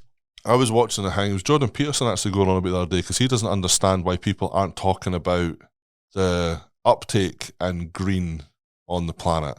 Since whenever it was, because he had the date, and it was fairly recent, like to the point now where the slight increase in carbon dioxide is benefiting the whole fucking planet. Yep. The world is greener. You've got habitation and vegetation growing now in places that have been desolate for years. Apparently, farming crops are yielding, I think it's like 13 to 15% more than what they were previously. He's like, why is no one talking about this? Is it, Well, this isn't... you ever seen an industrial greenhouse? So where they're growing things in an industrial greenhouse. Do you know what they pump into the air? Carbon dioxide. Carbon dioxide. Do you know why? The food. Because the plants are like, give me more. Yeah. And they grow much better with more carbon dioxide. It's I don't understand how a lot of the farming, the high tech farming works. So now we've over farmed a lot of soil. So like a cup of spinach in 1960 and a cup of spinach now, the spinach does not contain the nutrients that it contained in the 60s. Yep. And now we farm on a level where it's really fast produced. We're using accelerants, pesticides, so on and so forward. And then you've got these super factories and I'm sure they're mostly in Holland, and they're using no soil. They're like it's like a water solution that permanently trickles. Have you seen them? No. These really mad high tech farms. So it's a warehouse and there's just rows and rows of vegetation, and they're growing the for argument's sake, let's just say lettuces. And it's like they've got PVC tubing with holes cut in them, and there's a bit of foam, they put the plant in, and there's just a constant run of water, no soil at all. And they've just put kind of added minerals in the water. And this is a farm. And they're growing shit at a really good rate, getting a big yield off it. And so we're now growing food with no soil. And a lot of the nutrients come from the rainwater, the soil, manure, a combination of factors. They're just doing none of that now. I wonder what they're doing. Well, it's whatever it's like a cocktail of whatever they're putting in this water to, I don't know, replicate soil, if you like, a chemical water soil. I don't really fully understand. I think Mother Nature's got it dialed in. I don't think we really need to tamper with it. Like, I don't think we need to. I don't think we need to do much. Yeah, like last night when I said to you, I'm going to get a list of the man-made fruit and vegetables. Lad, I've not even heard of some of this shit. Like new shit that I didn't even know about. And the list kept going. And I'm like, I can't even. This we're gonna get lost on this shit. Yeah. And it's like if like what chance have you got now if we're trying to, like you say, like we're not valuable unless we're sick. And then now you're finding all your fucking food's tampered with. Half of it's not even real. Mm-hmm. Like our generation, as far as I was aware, they were real. I've only recently figured out that they're fucking not real. They're all man-made. Lettuces, grapes, lemons, limes, oranges, cucumber, broccoli, fucking cauliflower, Brussels sprouts. All bullshit. Bollocks. All of it. Carrots, watermelons. All bollocks. So what did they like cross-pollinate them, or how did they create them? Well, this is because people will go like it grows in a field. So like, how does it? But this, because I was saying to someone earlier about it. He's like, he's like, we grow them. I'm like, we grow them now. They didn't naturally appear. Yep. They've been fucking. So, Brussels sprouts are human engineered plant strain from Brassica oleracea, which is known as a wild cabbage, and other strains of this. So a lot of these vegetables just literally come off this wild cabbage, kale, broccoli, cauliflower, mustard greens, turnips. The list is actually fucking ridiculous. Mm-hmm. And it's all man-made. None of them grew naturally at all, ever. Okay, and same with oranges and all this shit. None of them ever fucking grew in the ground. We didn't find an orange one day. We made it. Mm-hmm. Okay, and it wasn't a fucking thing. Because I sent it to you last night briefly. Where the fuck is it? He sent me a screenshot of the, must have been a search that he'd done. It'd be interesting to see like how they've... Lemons, oranges, limes, grapefruits, all hybrids, all man-made. Some of that stuff's good. They're nice, I'm not saying that. But if you can... So right now you've got all this shit that we didn't know was fake, and you've got farming that they're not even using soil for now. And lab-grown meat. Lab-grown fucking meat. That seems to have fucking expired. People are fucking right off that. And what you got? Ken, what you try and be a healthy cunt, go to the gym, try and put the good shit in your body, and then you find out it's all fucking bollocks. It's all fake. It's literally a fucking fairy dust. It's like when you were a kid and you got that plastic food that was like the kids would play with it, playing in the kitchens and stuff. Yeah, that's aye, mate, aye. You know what I mean? It's fucking annoys me, And then even down to salt. I've always been brought up salt's bad for you. Now I'm learning that you actually need salt to be fucking hydrated. Yeah. Without salt, you're in trouble. Your body can't use water. You can't be hydrated without salt. Salt's good for you. Well, I'm saying that the right salt, not all salt. Table salts is just chemicals, bollocks. It does nothing for you. It's fucking... I'm actually really annoyed. I mind telling you about Barbara O'Neill, the Australian doctor that had her medical license stripped off and they've booted her to Australia and all this shit because she's healing people just with dietary changes. Is she? Aye. Ken, she's like, Ken, because the medical industry now, I watched the guy and I'm sure it was the 70s or 80s and he was really, really good. And he's like, the medical, and this was back then, he's like, the medical industry, he's like, right, you're driving your car, a light comes on, you've got two choices. You go to the garage, get the problem fixed, or you unplug the light. And the problem goes, whichever way the problem's gone, he's like, all we're doing now is unplugging lights. He's like, we're not fixing problems, we're treating symptoms. We're not treating the problem. And she's kind of got fed up with that. She was like, I got sick of taking drugs. And then I'm taking drugs to counteract that drug, and then another drug to counteract that drug. And next thing you're on 9 pills. One of them's for your condition, the other 9 are to counteract all these other fucking things. It's fucking crazy. And then she's been like, Ken, there must be a way around this. There must be a better way. And then she's been discovering that if you cut out X, Y, and Z, that will fix this problem. If you introduce this, that will fix this problem. Your body will fix itself if you give it the correct circumstances in which to do so. Correct environment. Even so what sort of stuff, like, has she got a book or is she... She's got a book. She's doing a fucking talk at Crief in September. When do you go up? I'm in fucking Turkey, lad. I'm raging. Fucking move Absolutely gutted. I'm like... You're not that gutted or you'd move it. I can't move it. How? Because I've already... the scheduling that's had to happen to get away in September is fucking miles away. Don't use your pish. So she'll be fucking... so she's at Crief. Where's she going to in Crief? The Hydro? I think it's a Hydro Hotel. And the fucking... So it's a 2 or 3 day seminar. Is it? Aye. I'm gutted, mate. I'll maybe go up. You should go up and get us fucking... the details, I'll go and check it out. Aye. It'll be good, mate. Our book's brilliant. And it's just basically explaining how the body works, how certain things work, how this affects this, and what the introduction of X, Y, and Z, and then removal of this will sort this out and whatnot, and kind of things that will be really good for liver detoxing, getting rid of mucus out your body, fucking all sorts of shit, lad. All sorts. I'll check it out. I'd like that. And it's even with cancers and that. Like, if you cut certain things out, it can restrict cancer development within your body and all this type of shit as well. But we're just told to go get copious amounts of radiation and chemo. It's fucking crazy. And see what state your body's in at the back end of that. Madness. Whereas if you can fucking... Because even down to teeth, apparently, if you give your teeth the correct circumstances, they will fix fillings, cavities. Really? Apparently. Well, let's check our book out. It's worth a read. It's interesting, mate. And before we get wrapped up, who would you bring back for the dead? Don't know.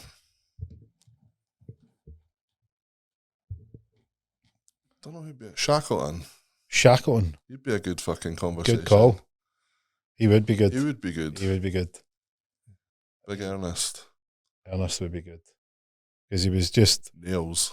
He was fucking gritty. Nails, mate. You know what they said? I remember reading his book, and they said these men said that his energy of optimism got them in the face of everything, they fed off it.